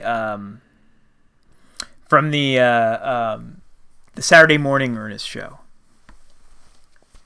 It still looks better than what's out there. This is the actual trailer for it. Hey, Vern, I just saw this movie. It's called Dr. Otto and the Riddle of the Gloom Beam. It's really good. It's about this doctor named Otto, and he's got this gloom beam. It's this thing that zaps computers, and he's got this changing coffin that changes him. And there's this guy named Lance Sterling who's trying to stop him, and there's this monster named the Dump, and there's this cute little robot called Slave Willie, and there's ghosts and pirates, and it's He was really pretty neat, freaky. especially the part I'm in. But you know, Vern, I think you'd like it a whole lot better if you saw it at the theater. Know what I mean?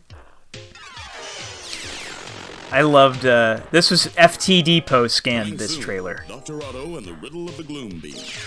Please follow FT Depot on YouTube. And don't tell them that I stole their trailer.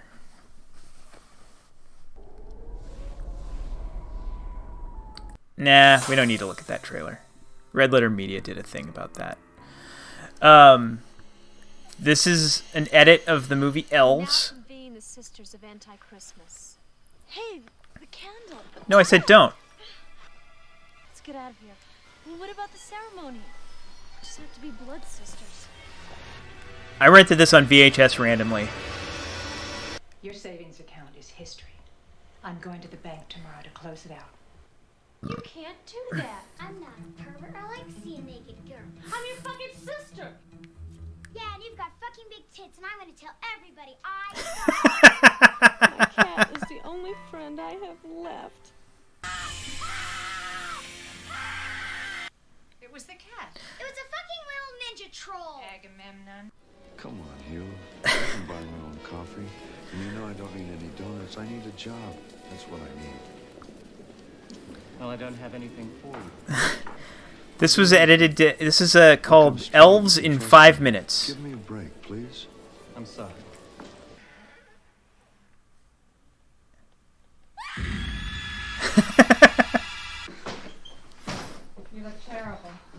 I had a rough day at work.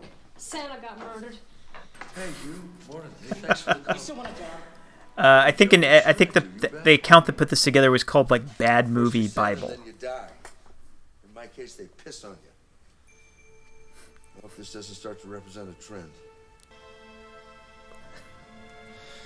No, Ace. I'm not a detective anymore. I'm not even a store detective anymore. This is none of my concern. I'm Santa. Start that again. You and your damn elves. I'm sick of it. When there is no more room in heaven, the elves will walk the earth. That was Dan Haggerty Important person on earth of Grizzly Adams fame. order.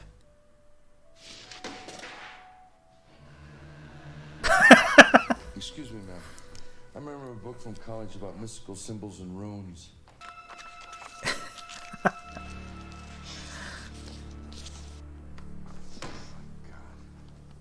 Fitzpatrick, Taft University. Yes. What can you tell me about this? Oh. Now that's an obscure one. Yes. Noah and the ark. God is not pleased. It seems that the angels have been slipping down to the earth and begatting with the women. Since God has nothing against the animals, he commands Noah to take them into the ark with him. So what? So this. Now, among the creatures specified by God to be saved, it is said the little creeping things. Now, are they insects? Maybe. A lizard, right? Wrong. No. It's a pretty long clip. What is the bottom line?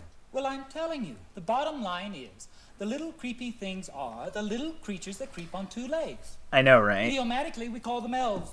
About 50 years ago, there was a group that believed in elves. This could be. The Nazis. I don't think this is out on Blu-ray, right? Oh, yes. They believed in a lot of things. You know, if you could ignore their brutality, you'd have to say they were just a bunch of crackpots. This movie does have a little bit of a What the hell cult. are these Nazis going to do with these elves?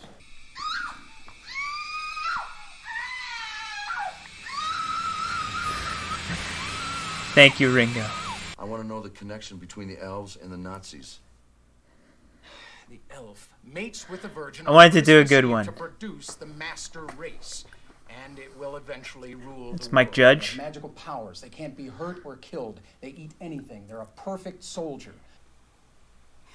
A man in a study is your I grandfather. think I reviewed this on iMockery. I impregnated my own daughter to produce an offspring that would be suitable to the... Yeah, there's an incest reveal. Use your daughter to give birth to a race of army elves? Now that hell is full, I wonder where you will go. No!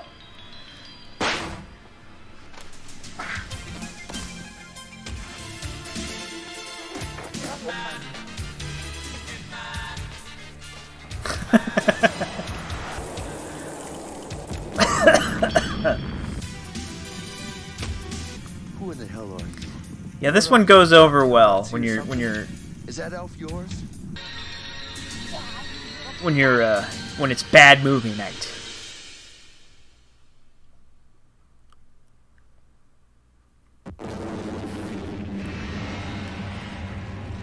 Yeah, it is one of those rare movies that kind of...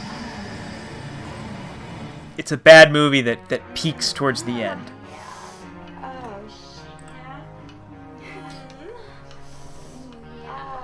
All right.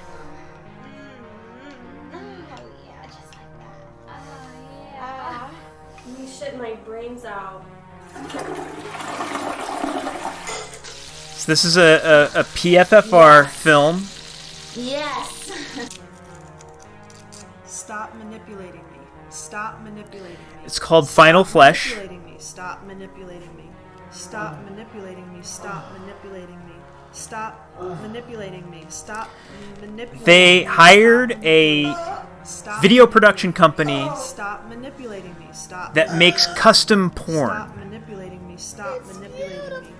Stop manipulating me. Stop manipulating me. And they sent them like an absurd script. Stop manipulating me. Stop And that's how they made this movie. Stop manipulating me. Stop manipulating me. Stop manipulating And there are moments that are genuinely pornographic, but most of it is nonsense like This is this. all part of my greatest fantasy. Over. You want to see nature as a whole? I've only seen it the once. I really enjoyed it.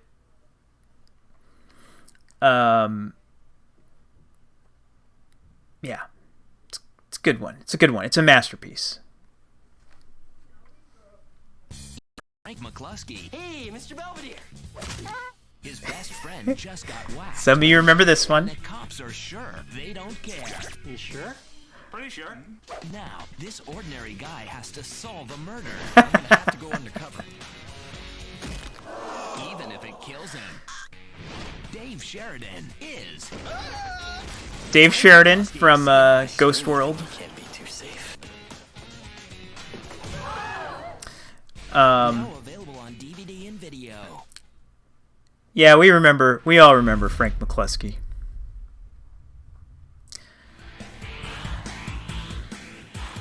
Frank McCluskey is a very tacky 90s style, kind of aggressively in-your-face comedy that was put out in like 2003. I remember renting it when it was new and thinking that it was kind of like a weird throwback, and it felt like very offensive even at that time. It's very tasteless, politically incorrect. But I genuinely love that movie now. And I own it on Blu-ray. But I forgot to grab it. I missed that one. George, yes, it was his favorite movie. All right. Hello everyone from AC News. Let's see today's trailer. Cinema news is coming up. No having fun. Wow. I'm the building inspector general, and I've come to shut this rat hole down. There's an underground dance-off going down for big cash. Perfect, that's $2 more. What's the difference? All right. This movie had mixed reviews among us. That intro. Music sounds like murder and drugs.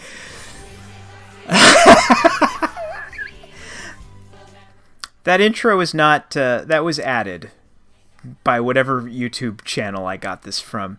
Let's get another look at that, because that really tickled me.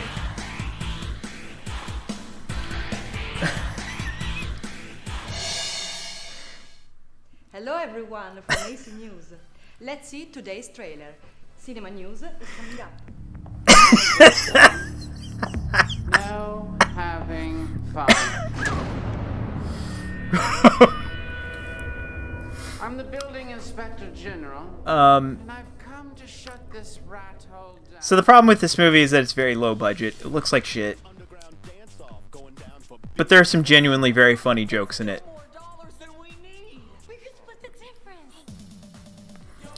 And that's enough about Freak Dance.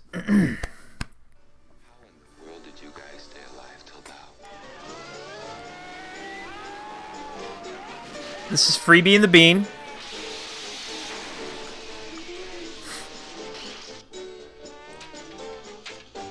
How do you get up in the morning? This is a great looking trailer.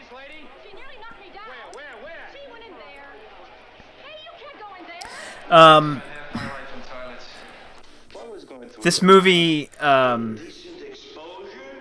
it's extremely fun and action-packed. But the main villain is a very the movie's very transphobic. The main villain is a trans woman, and it's a little bit of it's kind of a bummer. It's not even like, you know. But if you can get over that, this is a very fun movie. Yes. It seems particularly hateful.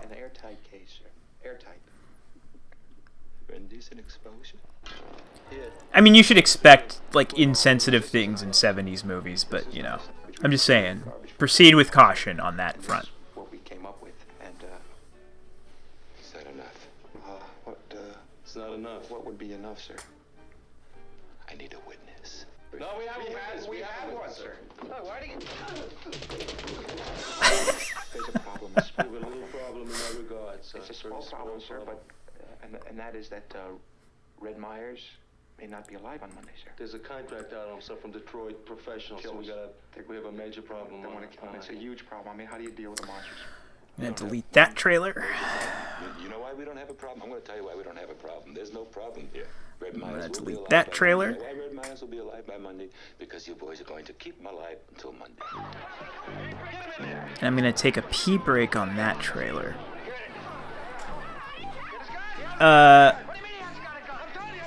They're actually superfluous clips.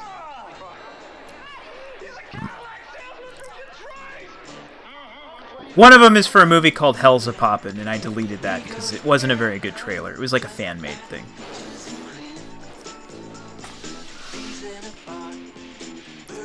Hell's a Poppin', early anarchic comedy, big influence on Gremlins 2.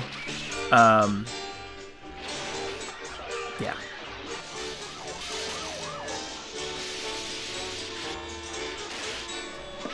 There's like a running joke where they cut to the projectionist showing the movie, and it's Shem Howard. Yep, Olsen and Johnson, yep. Please get out of my office. Sir? The hell's a poppin'.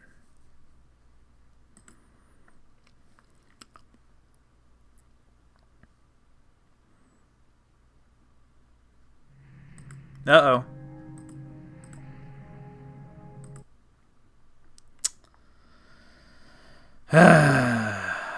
Okay, hang on.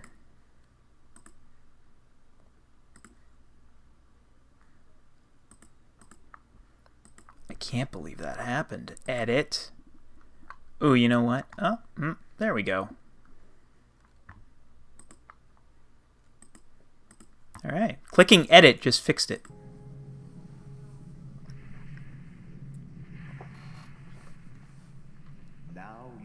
Everything you ever wanted in a movie. Yes. In one movie. The original cut is. Get low. Get flipped. Get a glow. Get hugged. Get bizarre. Get a plane. Get a car. Get out. Get in. Get religion. Get sin. Get caressed. Get undressed. Get molested. Get arrested. Evening, officer. But most of all, get crazy. Get it while it's hot. Get it if you're not. Come and get it. Get crazy. This movie's a delight. What Animal House did to college, an airplane did to flying, Get Crazy does to rock and roll. Get Crazy. From the director of Heart Beeps and Caddyshack 2. Alan Arkish. Wonderful soundtrack. Louis Reed's in it. I'm going to pause it for a second. They turned it into a spoof halfway through the production. So there's like weird tonal shifts from scene to scene. And it's a very fun film. Something's gotten into Maggie. Oh! Me first.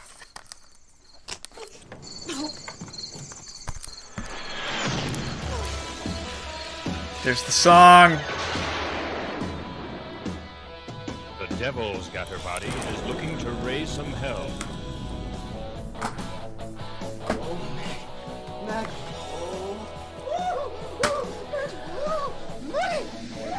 Yeah. You're such a tramp. And only this man can save her. Check it out. It's Bobby Briggs. It's great. He'll knock the devil out of her. This is like a really good USA Up All Night style movie.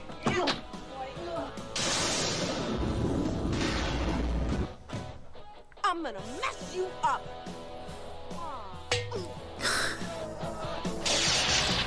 I misremembered. Oh, this is a great bit.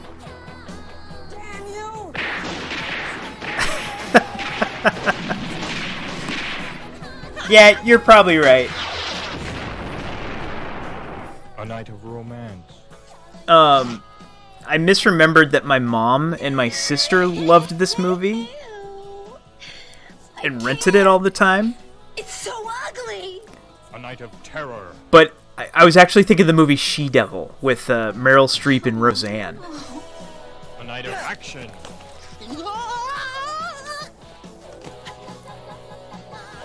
I'm not well.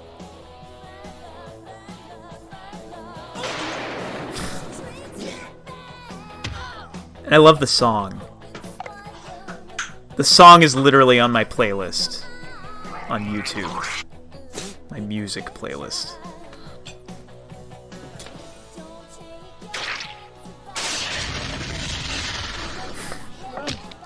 Oh, are you okay? Now. I just don't know how to party. There's story reasons why he's punching a woman. Just when you thought it was safe to fall in love. That's a fun one. It's pretty bad, but it's fun. I'm skipping that one. I don't actually remember this one. Nice day we're having. Yes, there's a lovely rosy glow in the valley. This is Human Highway. This one's pretty well. It's a well-known for a cult movie, but the facts regarding the situation remain the same, state the authorities. Lionel, I yeah, said back up. This one's a lot of fun. The facts regarding the situation remain the same, state authorities. Don't you know what that means? I'm proud of you boys. I'm proud That's of the job that you're doing Devo. for your country. Go with the glow, boys. Go with the glow.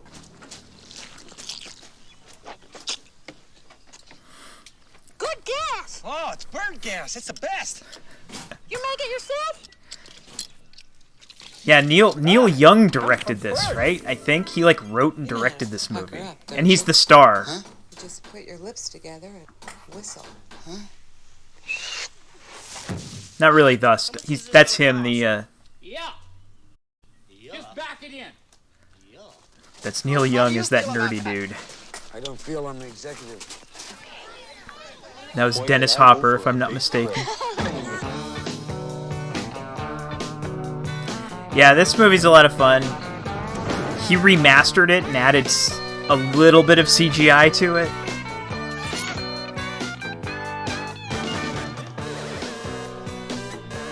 But it looks beautiful.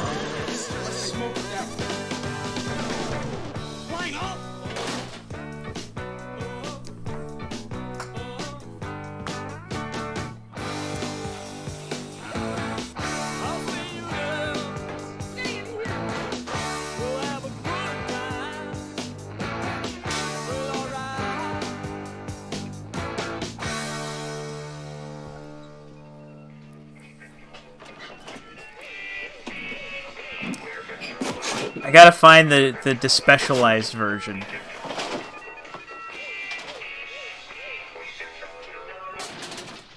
I hate music. Alright.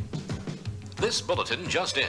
All students are warned to stay away This was from weirdly on the Criterion channel radioactive waste in for a the water minute. can turn you into Zombie. Zombie. Zombie. Can I carry your books? I'll be right back.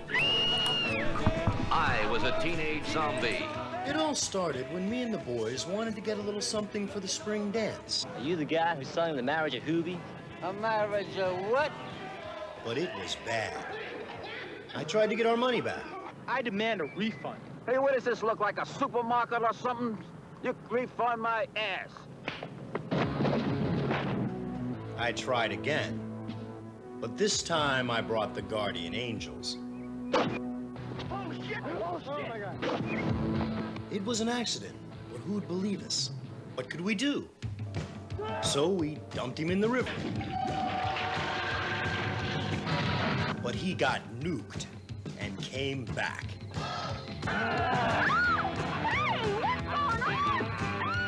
The man went berserk.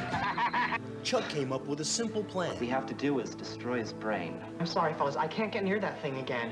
Hey, Rosie, this is no time to be a wuss. It was the perfect ambush, or at least on paper. But before we got him, he got us. Dan was no good to us dead, or was he? Just dump him in.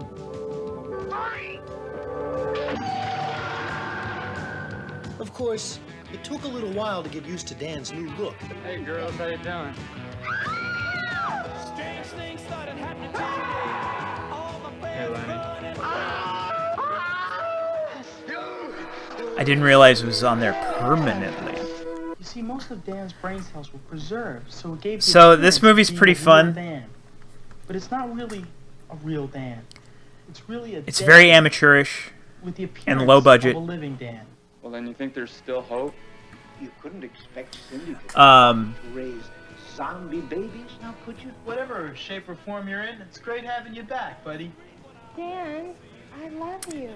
Look at me! My main complaint about this movie is that the sound is bad. Sometimes. This is over. You're gonna see that I get a proper burial. You understand me? And now the music video. Now the music video.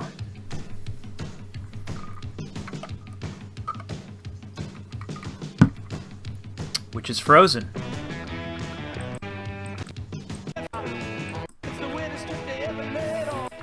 This is over.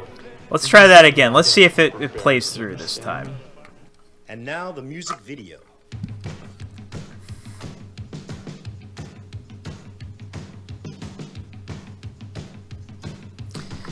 That would have been fun. Well, I'll talk over the song. Sorry about the video freezing. The most notable thing about this movie is that the soundtrack is insanely good.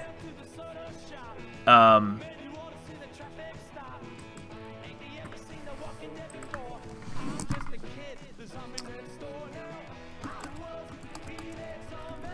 should have been more prepared, but as we established,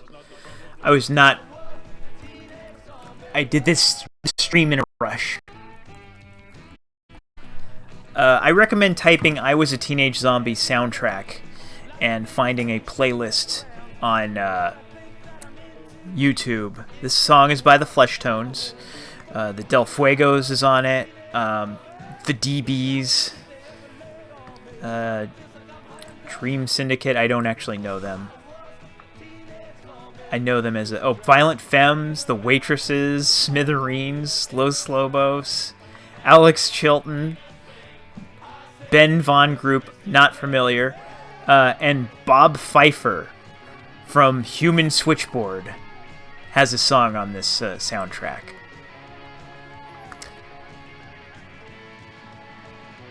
And I'm so sorry that the video's not playing. It's a fun video.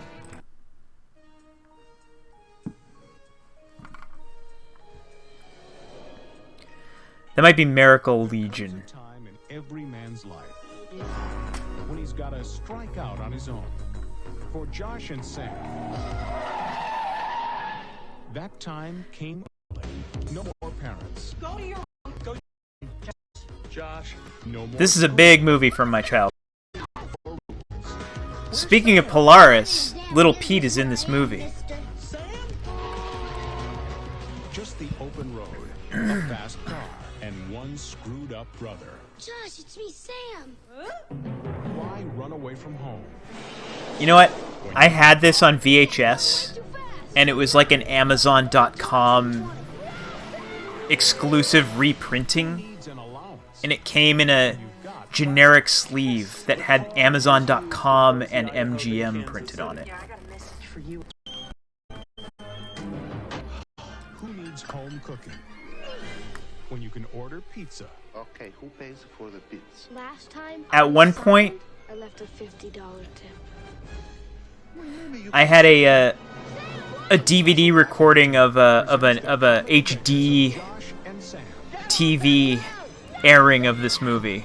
Two brothers who took the long way home. That I don't know if I still have.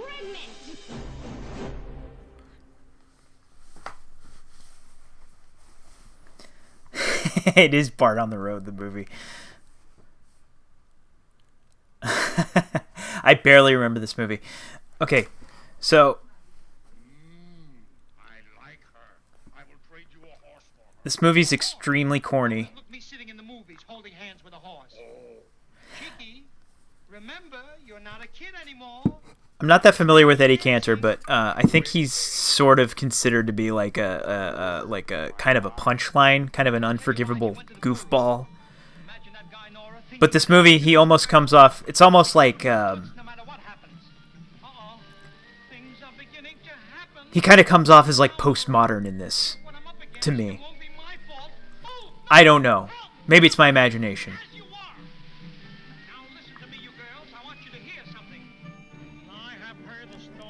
He's very Eugene Levy, and it's very easy to imagine like Eugene Levy doing like a hammy character like this. All right, this is racist. This is racist. I'm not. I don't want to. I don't want to. All right. Don't snitch. Pamela Sue Martin, the lady in red. What are you looking at, sister? I was just admiring your dress. This movie rocks. Girl of the 30s. They pushed her. That was their first mistake. Big man pushing a lot of hungry girls around. Quiet, girl. I toss you out on your ear. Just try it, big There's man. Dick Miller. She had to fight to survive. Only survival wasn't enough. What's your occupation? I'm a dancer. This was written by John Singleton, I think. Now on, I rate top billing in all your nightmares. What do you think you're going to do with that? I think I'm gonna cram it up your ass sideways. This is on a Blu-ray with Crazy Mama, and I love both of these movies. Welcome to the club. I mean, this is the first time? Maybe I shouldn't have shown this one. She hasn't been broken in. Right, Frogmouth. You hear anybody else around here call me that? Look, he's in it. Get your pluck up them stairs. Yeah, this movie's great. Quentin Tarantino's a big fan of this movie. Polly, pick up! Anything else you like? Yeah, I like your lips. Well, I just thought I'd tell you. Then she met John Dillinger Was it all right? and became partners. I think in the novel, enemy number one. the novel for Once Upon a Time in Hollywood, he like references this movie as like a movie that he, like that Quentin Tarantino made in some alternate universe. Like he remade this. You can wear something so we can pick you out of the crowd.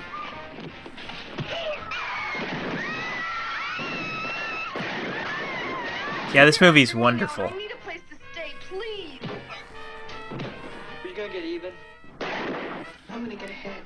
I see anything under a 50, it's curtains. Like the second act is basically a women in prison movie. But it, you know, I think those women in prison movies kind of overstay their welcome, but like just a 20-minute interlude of women in prison in the middle of your movie is great.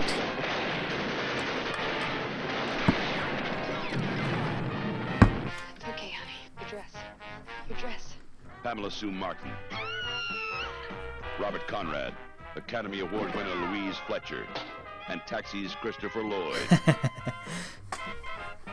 The Lady in Red. She learned life the hard way. Now she's ready to give lessons.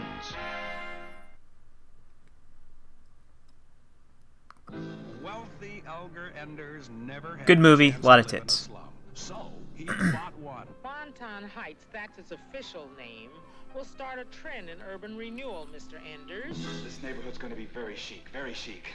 Let's hope this influx of the beautiful people is the beginning of an inclination. I believe this is Hal Ashby's first film. Are you the new landlord? I own this house. I'm the new landlord. You have until the count of 3. I am the new landlord. These arrows have Early 70s comedy about gentrification.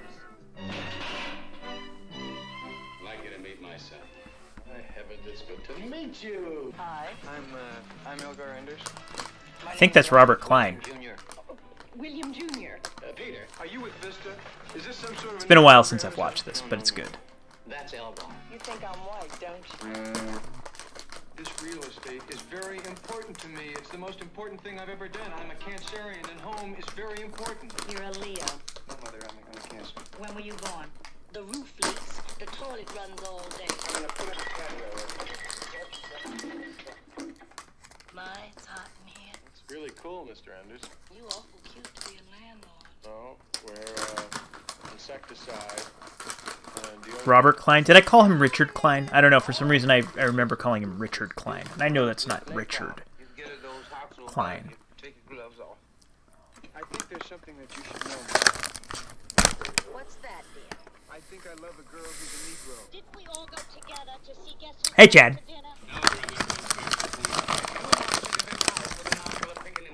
How you doing? We're watching trailers.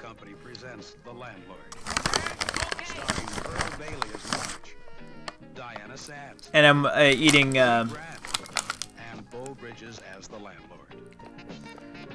Sour Patch Kids ornaments. And they look like this. So, I bought this house. And they're very good.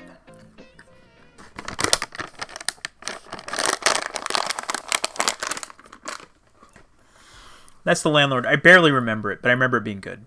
I'm sorry I say that so often. Understand that? I mean, I might as well be talking to this goddamn wall over here. Well, you just go and talk to that wall then. All right, I will. You don't understand, do you? I mean, this is the last night at Alamo, goddammit. I saw this on Criterion Channel.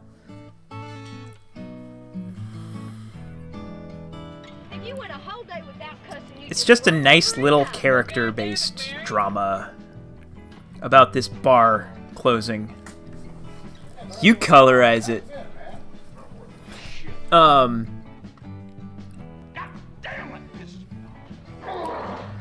It's very good. Like everyone is very good in it. It's very well shot. It's very obviously low budget, but it's everything about it is pretty terrific. It's a little. I don't know exactly what I mean by this, but it's a little stage play-esque. In a place where gods rule the world, one boy questions his destiny, and against his father's will, he travels to a place unlike any other. Now this movie. Burbank, California. Now this is good. Now, he's forced to find his way amongst mortals. Who is this? I'm Little Hercules. I'm a player. What's up? Don't tell me they don't have toilets on Mount Olympus. It's Little Hercules. It stars the entire Hogan family. Hulk Hogan. It's Hercules. Brooke Hogan. Nick Hogan. His wife. You were going to help with the squad? What do you think? Geez, I think you could take over for the 82nd Airborne. That's John Hurd. Elliot Gould is in this. How about friendship? He's my brother from another mother. Loyalty. Please, Hercules. Hercules, put me down. And honor. Hulk Hogan, Elliot Gould, Judd Nelson, Robin Gibbons, John Hurd, Mark Jeffries, and introducing Richard Sandrax.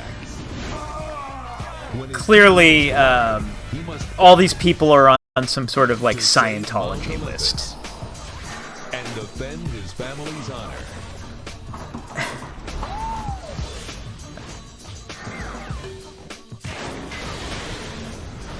Little Hercules 3D. I will never forgive Bubba the Love Sponge. I love Hulk Hogan. I'm not pissed off at him. Everything he said was right. I don't know what he said, but it was all right. I'm sure.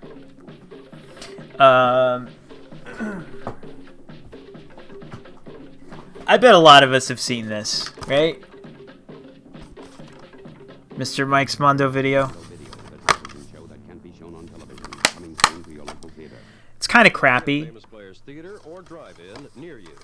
but it has a lot of there's like scrappiness to it, right? What is Mondo? It's very scrappy. It's very Judge for yourself as we enter the fantastic. It's a very early example of the kind of sense of humor that I think most of the people here appreciate. Mr. Mike's Mondo Video. Like, this is proto Tim and Eric kind of stuff. Oh wait, it's not playing. Sorry, everybody. We'll fix that. What is Mondo? It's a tough question. And I ripped Judge for yourself as we enter the fantastic world. I ripped this DVD myself, not to brag. This trailer came from a Mystery Science Theater DVD. Classic from the twisted genius behind the early years of Saturday Night Live is finally on DVD, featuring classic Saturday Night Live cast members, including Bill Murray, Dan Aykroyd, Gilda Radner, Jane Curtin, and Lorraine. I got this. 10-4-5-0, we are in position. Wildly demented. I'm proud to say I'm an actual. And it has the years ahead of its time. Oh yeah, there's his toes. Too outrageous for broadcast. You're swimming. It has video also includes Mr. Mike's least loved bedtime. the Ted Kennedy ad. Bill Murray's on-air eulogy. Takes a great man to make a great way. And a feature-length commentary. There he is. Co-writer Mitch Glazer. He actually once pulled a keychain. And look, I got this. Come with me to the incredible world of Mr. Mike's Mondo Video. Mr. Mike's Mondo Video, now on DVD. Boom! Everything goes, you know. This is a comic book that Michael O'Donoghue wrote that's very funny and good.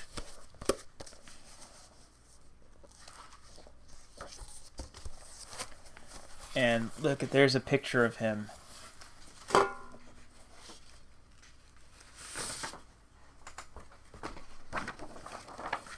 What you're looking at is the aftermath, the destruction, the carnage of a party thrown by Michael O'Donoghue, the former writer for Saturday Night Live. He used to look like this. And the writer and the director of the television show that could never be seen on television, Mondo Video.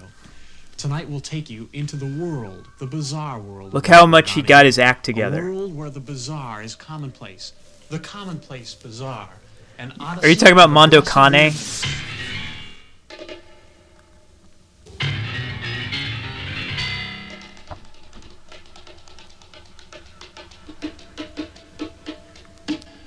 The brave dare not go here. The sane fear to tread where others before have gone mad. For this is not a place which can be easily understood or forgotten. They were like, they had sleaze in the title. If there are small children or animals present, dare not go further. Side by side. About to enter the Come on, world get on mic, get on Mr. cam. Mike. Aftermath. My mother, dead? Listen, I'm giving an interview for Evening Magazine, okay? I'll call you back, Dad, a little later. No, sorry, can't be bothered now. Bye. Such a pest. Sure, that's weird, but that's Michael O'Donoghue, the decadent philosopher of comedy, writer for the National It might be in this Lampoon, book. and a twice Emmy-winning writer for Saturday Night Live. Was it sudden? I couldn't tell he was sobbing too hard. Oh, shoot. Most of all, Saturday Night Live fans will remember Mr. Mike's least loved bedtime tales. A lot of fuzzy animals who were crushed by a big rock at the end. It's a real fast one, but essentially that's all that they are. He's eerie, bizarre, gross, decadent, perverse, I don't know. kinky, and outre. Outre is a word you don't hear that often. As a producer since leaving Saturday Night, Mr. Mike has a He got so distinction much cooler not afforded looking. many. He produced a television show television would not air. Well, I was going to do this show for television. Lorne Michaels was the executive producer, and he wanted me to do something. And I met with NBC, with Paul Klein, who was head of programming at that time. And I came up with a combination of doing I'm trying to the put my Mr. book Mike back character together, sorry. with the old Mondo Cane sort of things. I don't know what they thought by combining Mondo Cane and Mr. Mike character, what they thought they were going to get, you know. It wasn't a dating game, but they were outraged, and they wanted about a third to a half of it cut out. And even if we were talking about doing that, they wanted more than that cut out. They wanted mostly all of it cut out because it had a bad attitude. There we go. It does have a bad attitude. I've always had a bad attitude. Always. I'm earning a living off a bad attitude right now. Teachers always said it'd get me in trouble, but it's Like great. that? It's working for me. Stay with us for Marcel Cousteau, the swimming mime, when Mondo Video continues. It's very easy to make people laugh. You know, little dog in your shoe. You know, easiest thing in the world.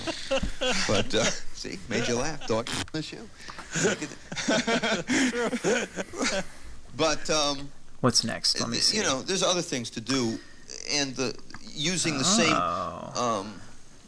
put it the same aesthetics can do other things, can move human beings to, you know, to do other things than simply laugh. You know? I mean, I find Franz Kafka the funniest. He once said, "It is enough that the arrow fits the wound." Now, if that isn't funny, what is? Oh my God, they've got Mr. Mike. Does it hurt?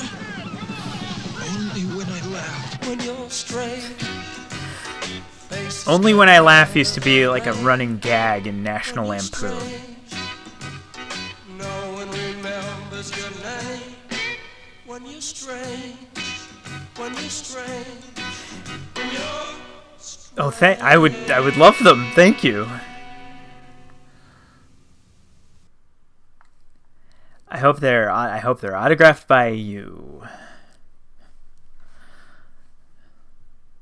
I pray to God, the Buddha, James Joyce. A lot of people know about this movie. And Jesus the Christ, that I will become an artist. I bet a lot of us have seen this, right? Nothing lasts forever.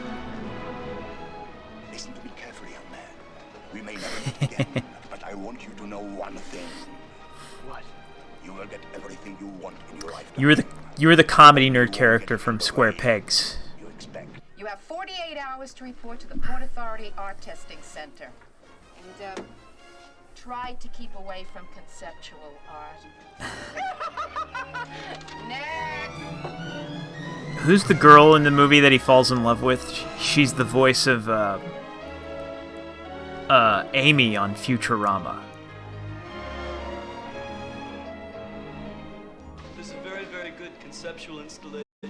Lifewalk 5000. It's a German I think that's, yes. I think Lauren Tom's in this. You are in flight. It's all right. On your way to the stars. It's complimentary. Lunatini time. We have now achieved lunar touchdown. Please wear your protective sunglasses and have a pleasant lunar visit. Your lunar consumer adventure is about to begin. There's Calvert DeForest was in there among the olds.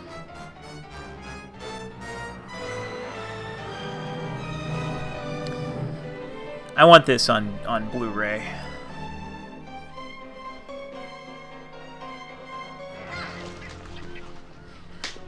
Bill Murray said that this is the only movie that he would participate in DVD extras for. Hey, this is America, Bill. So I want you to live it up, stud man. This is the last summer blast. It's a fast life. Great party, Bill. Thanks. Oh, wow. It's a low life. Who wants something? High life. It's a wild life.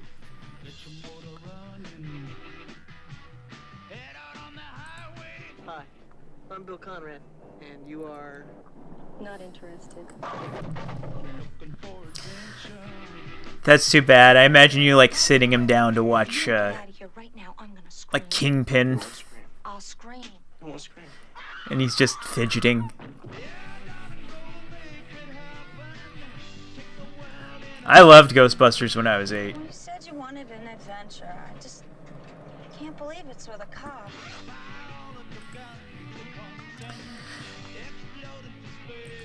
This is The Wildlife. As soon as you're scared, you're dead.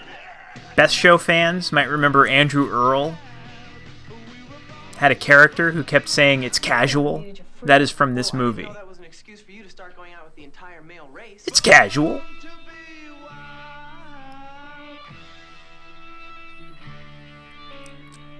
Now, from the creators of Fast Times at Ridgemont High, comes something even faster. Cameron Crowe wrote this movie. It's fun.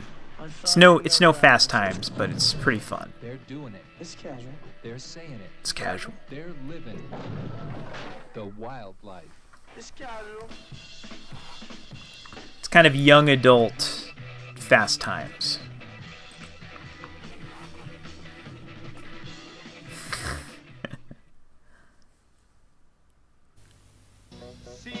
It's 15 years since those college days, and for Diane Cruz, Khan it's saw time this to movie. relive old memories. Only this time, it'll be on her terms, when she sees her old boyfriends. Eric, the rock and roller, who'll never make the big time. What's the matter, Dr. Cool? Can't get it up anymore? You do remember when you were Dr. Cool, don't you? Hey, man. Your head needs. Wayne, the recluse, whose life she destroys. You can't cuss on Look, TV. maybe you should ask somebody else. I don't really want to talk. Don't you recognize me? No? Talia Shire visits a bunch of her old boyfriends. Is your present life so insufficient, Miss Cruz? She gets back at some of them for being Dead bastards. boy's memory. I don't really remember this movie that well. It was on Criterion Channel briefly. Kino Lorber has it out on How can Blu-ray. you find out if you won't take a chance? What makes you think it'd be any different between us now? I mean, maybe it will be, but you gotta give it time. You can't just pick these things up again like a book that you never finished. This is very 30-something. Starring John Belushi, Richard Jordan, John Belushi's in it briefly. Kennedy, John Houseman, and Talia Shire as Diane. It's a very episodic film. After 15 years, she needs her old boyfriends more than ever.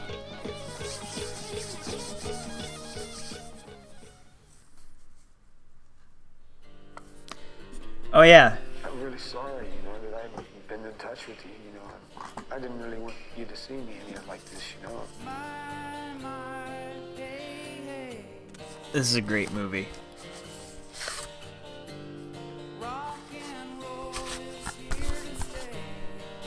She forgets how young she is, and she wants to grow up so fast. It's my life. I can do what I want with it. What does punk rock mean to you? What are you here for? Money, fame? What is it, riches? I've not seen The Death of Richie. And I don't know what it is. Severin put this out recently.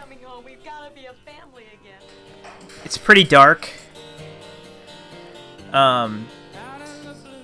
Everybody left me. My father left me. I'm really sorry, that I... This is a really good, punk movie. I really have no excuse, because this is where I've been for the last 5 years, Oh yeah. So yeah, her dad rammed into a school bus filled with children and went to jail. And that's the beginning of the movie, is him getting released from prison for having killed a bunch of children by mistake.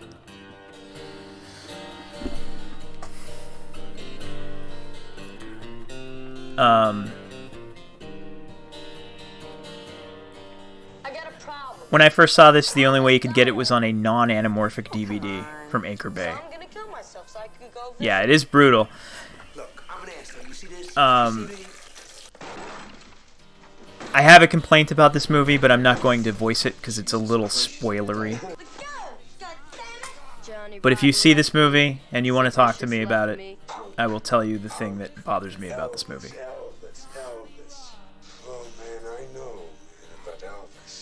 But it's beautiful. It's very dark.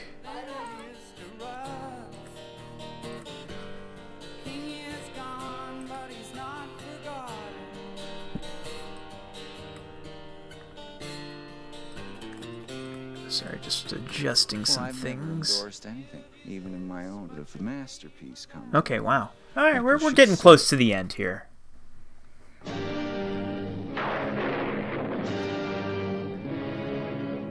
Never before has one motion picture dared to bring to the screen I have this one too. The cheerleader camp. Pandemonium!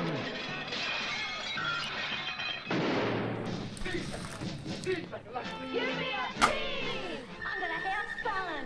I'm gonna wear makeup. I'm gonna go out with boys. I'm gonna sit with truck drivers.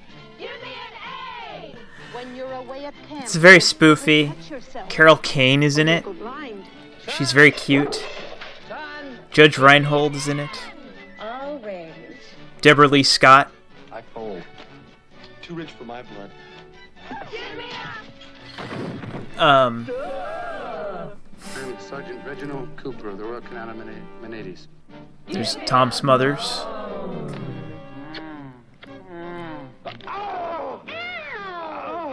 Give me an EO. Stewardess, my coffee is cold. Godzilla as a stewardess. Pandemonium. Alright. This is the incredible story of the night. All heck broke loose. This is filled with groundlings. There's John Paragon.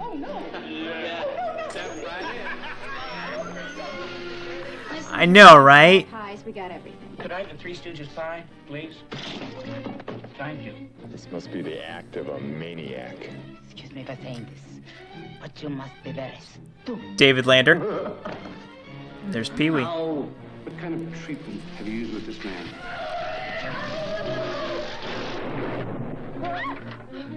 You are frightened of the night? Oh, Something Weird video. They put out a lot of trailer comps.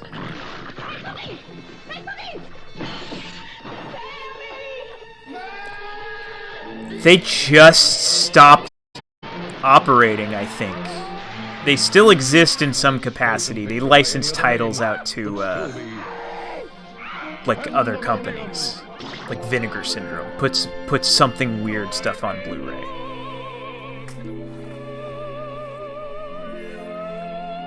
But there's a whole section at my video store dedicated to Something Weird.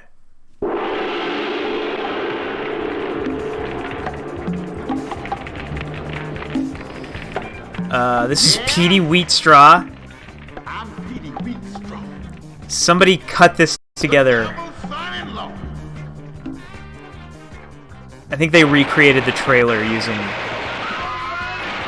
HD footage. Rudy Ray Moore is Petey Wheatstraw, starring Leroy and Skillet, Jimmy Funky Tramp Lynch, and... This is my favorite Rudy Ray Moore movie.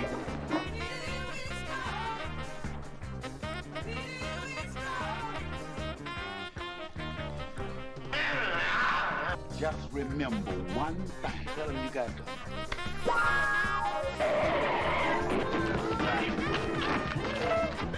Oh, that's so adorable.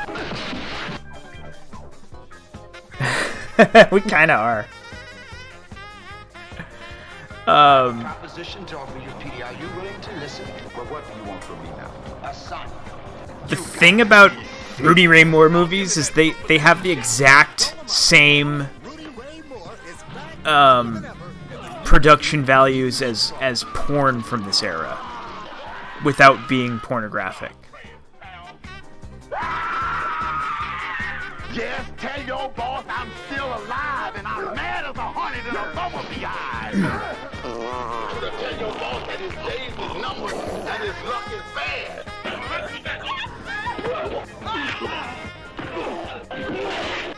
It's insanely funny that they got like a 12-year-old to play a newborn. Like in the opening scene where Petey Wheatstraw is born and it's a 12-year-old popping out from between her legs. Don't brother me, no business, born rat son of a bitch.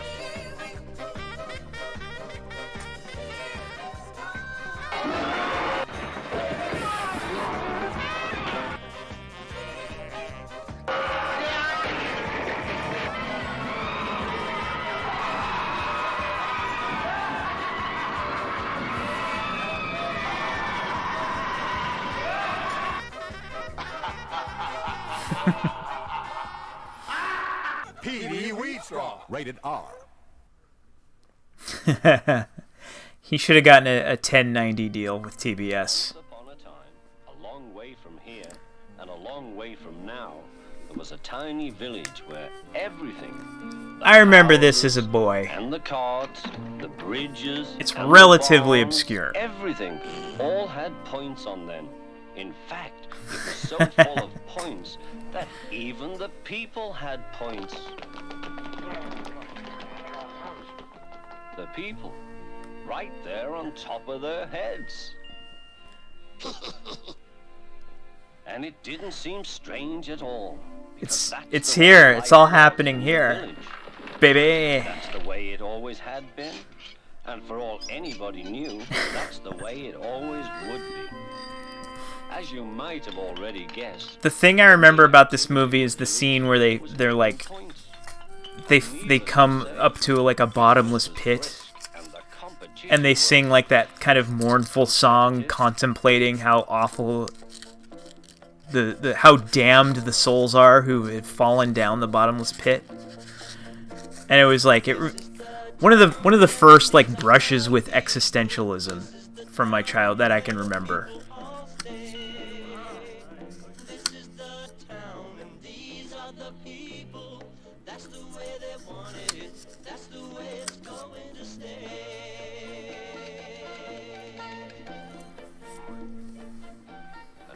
Farmers kept the villagers' bodies nourished with points. The artist colony in the community, as in all communities, did their part to keep minds and souls. I associate this movie with one kid's house.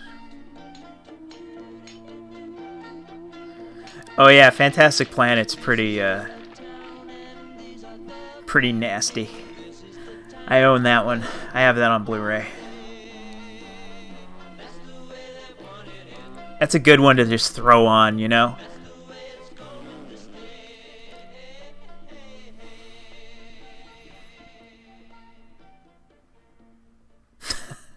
Isn't there like 3 different versions of the narration?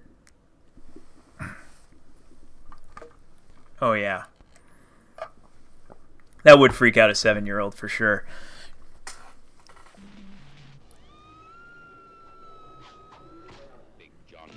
This is Raw Force. Movies like this, kind of B movies like this, are kind of a dime a dozen, but I think this is an exceptional version of what this is. Her deadliest weapon is her body. Mike O'Malley, Hollywood's top stuntman. What do you want us to do? Fight our champions. Only this time the action's for real. It like turns into a zombie movie midway through. For action with one. There's a 20-minute interlude where they're just partying on a boat. Only 2 words describe the power and fury of this unstoppable team. Raw Force. Is Stone Cold that movie with Brian Bosworth? Uh-oh. Okay.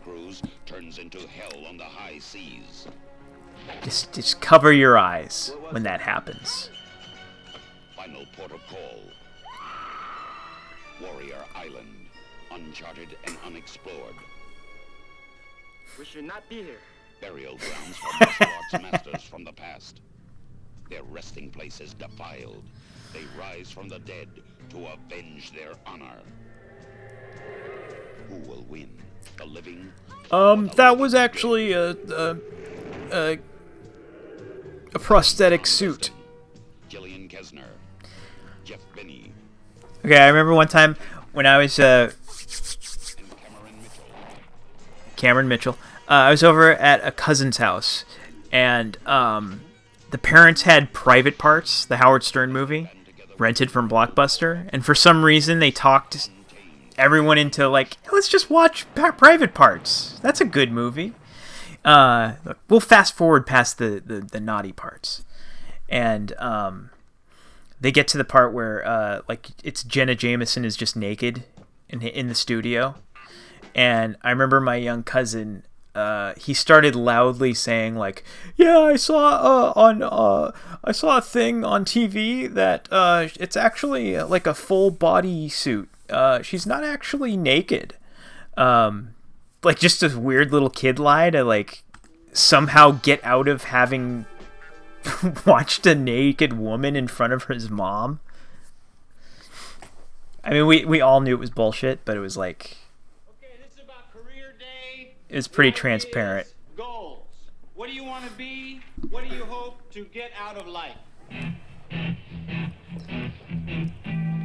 Yeah. His name is Johnny Rourke. Hey, whatever happened to you, Rourke? You used to be normal. I grew out of it. He knows only one way to live. You better start living up to that potential.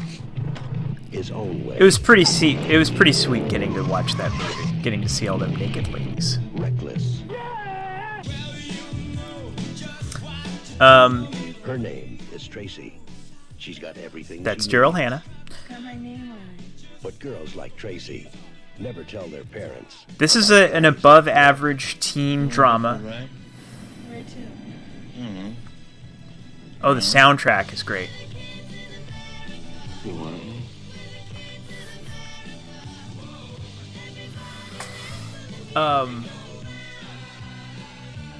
You're making me crazy. I had a copy of Private Parts that was taped off TV, and they just censored everything, like with black bars and bleeps. And there were parts where the video froze, and Howard Stern walked out and like ranted about censorship, and then walked back off screen, and the movie played again. So, Reckless was written by Chris Columbus, and it has this incredible scene where the rebel kid Leave early if you want. is trying to woo the popular, conventionally attractive Daryl Hannah.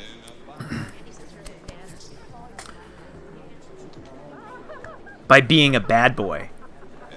And this is how he bees a bad boy. Want to dance? We're supposed to. Randy. This is the coolest scene in the movie. I think she's conventionally attractive. Oh shit, I'm sorry. Sorry. I got wrapped up. I was looking at the different... I need to be looking at the other screen.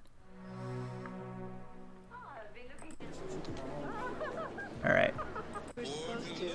And I'm sorry this is like a VHS rip, but... Want to dance? Oh, shit.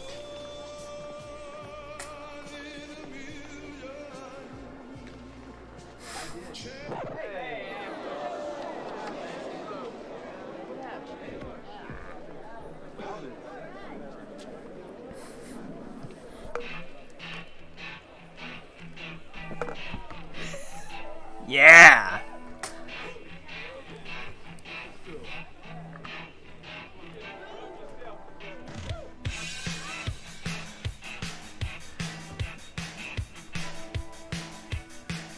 I told you this was going to be cool.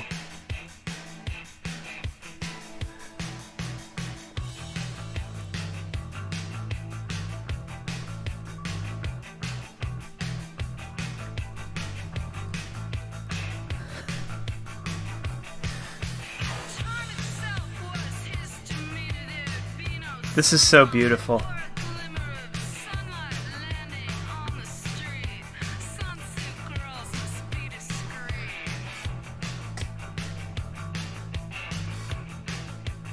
Yeah, no, this is one of the fucking coolest scenes in any movie. The cinematography in this movie is incredible. For a movie that's just like a teen movie that's, you know, dealing with teen issues.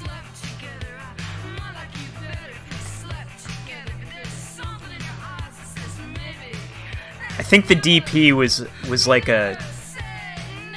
I looked him up once. I think it's the same guy who shot like Goodfellas or something like that.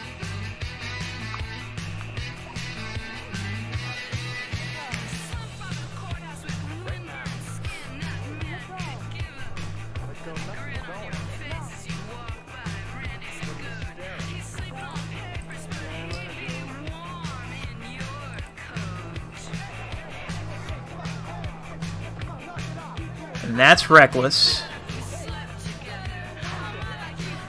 We just have a couple more things after this.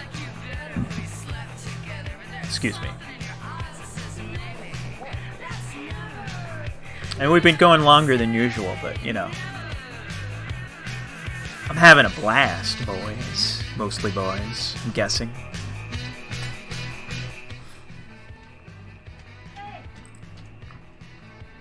What do you want? Alright, that's enough of that.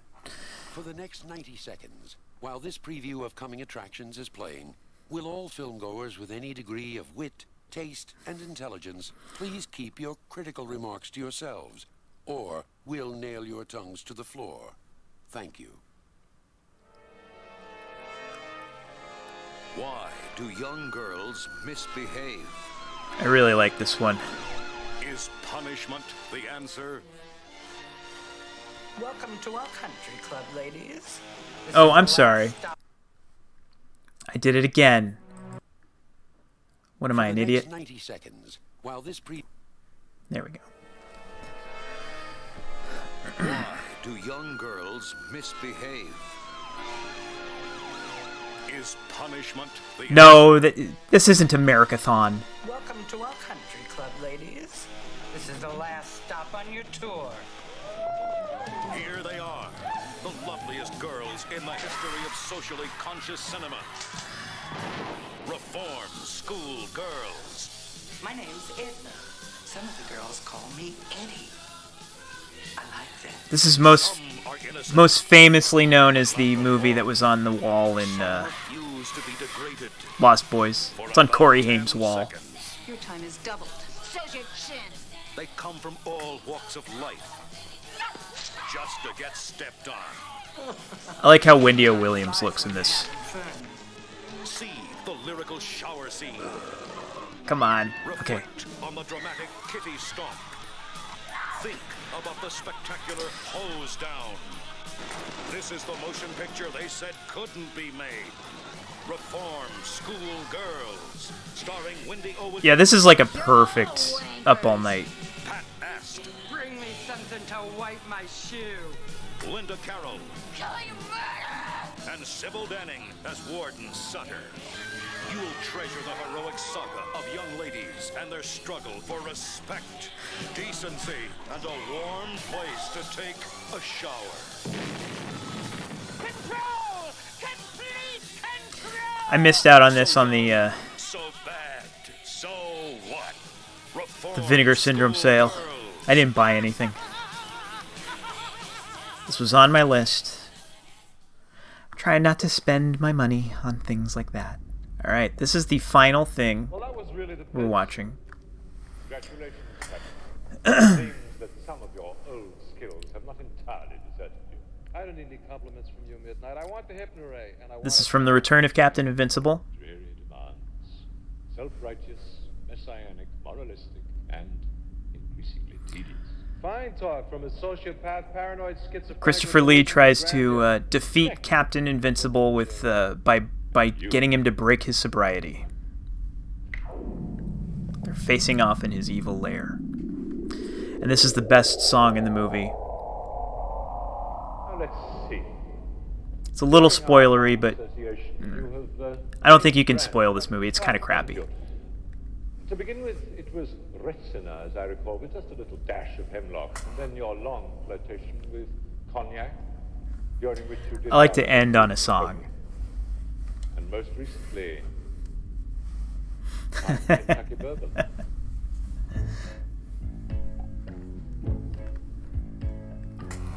Might I say that I'm old-fashioned, très fin ordinaire?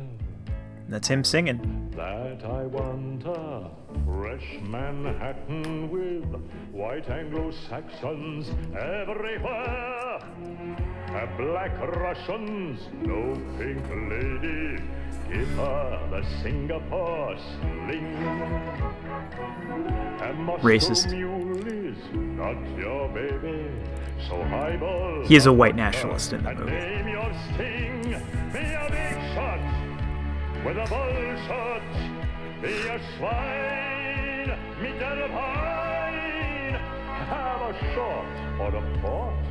There's a part where he bellows and he sounds like Mel Blanc. And then there's a part where he looks like Ed Grimley. I'll point it out.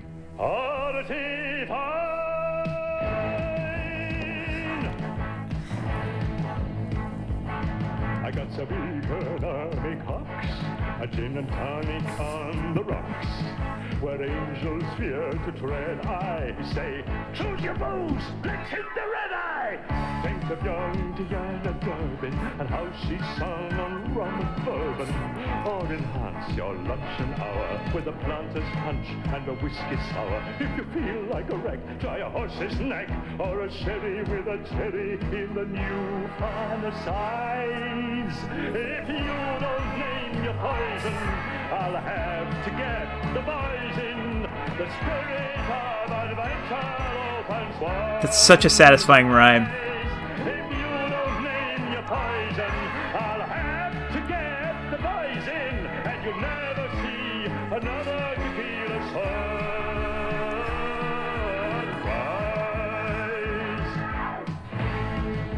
If you don't name your poison, I'll have to get the boys in. With a Chablis and some laughter between the sheets is lovely. This was stuck in my head for weeks. And a bottle of bubbly. There's nothing sicker in society than a lack of liquor and sobriety. So, down the hatch, here's mud in your eye. Take a bracer with a chaser, wash it down with rye. Bottoms up, stirrup cup, it'll put you in the pink. And all you have to do is drink, drink, drink. Ed Grimley face coming up.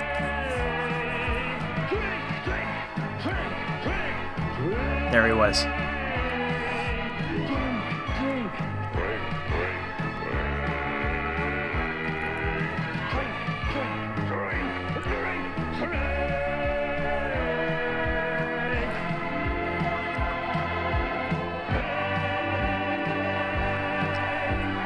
All right.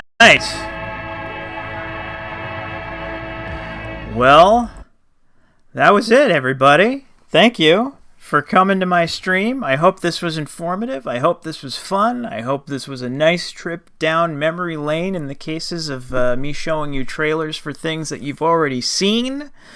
I hope this piqued your interest for movies I feel I can back up with some certainty that are underseen films by virtue of the fact that they have very low ratings on IMDB. And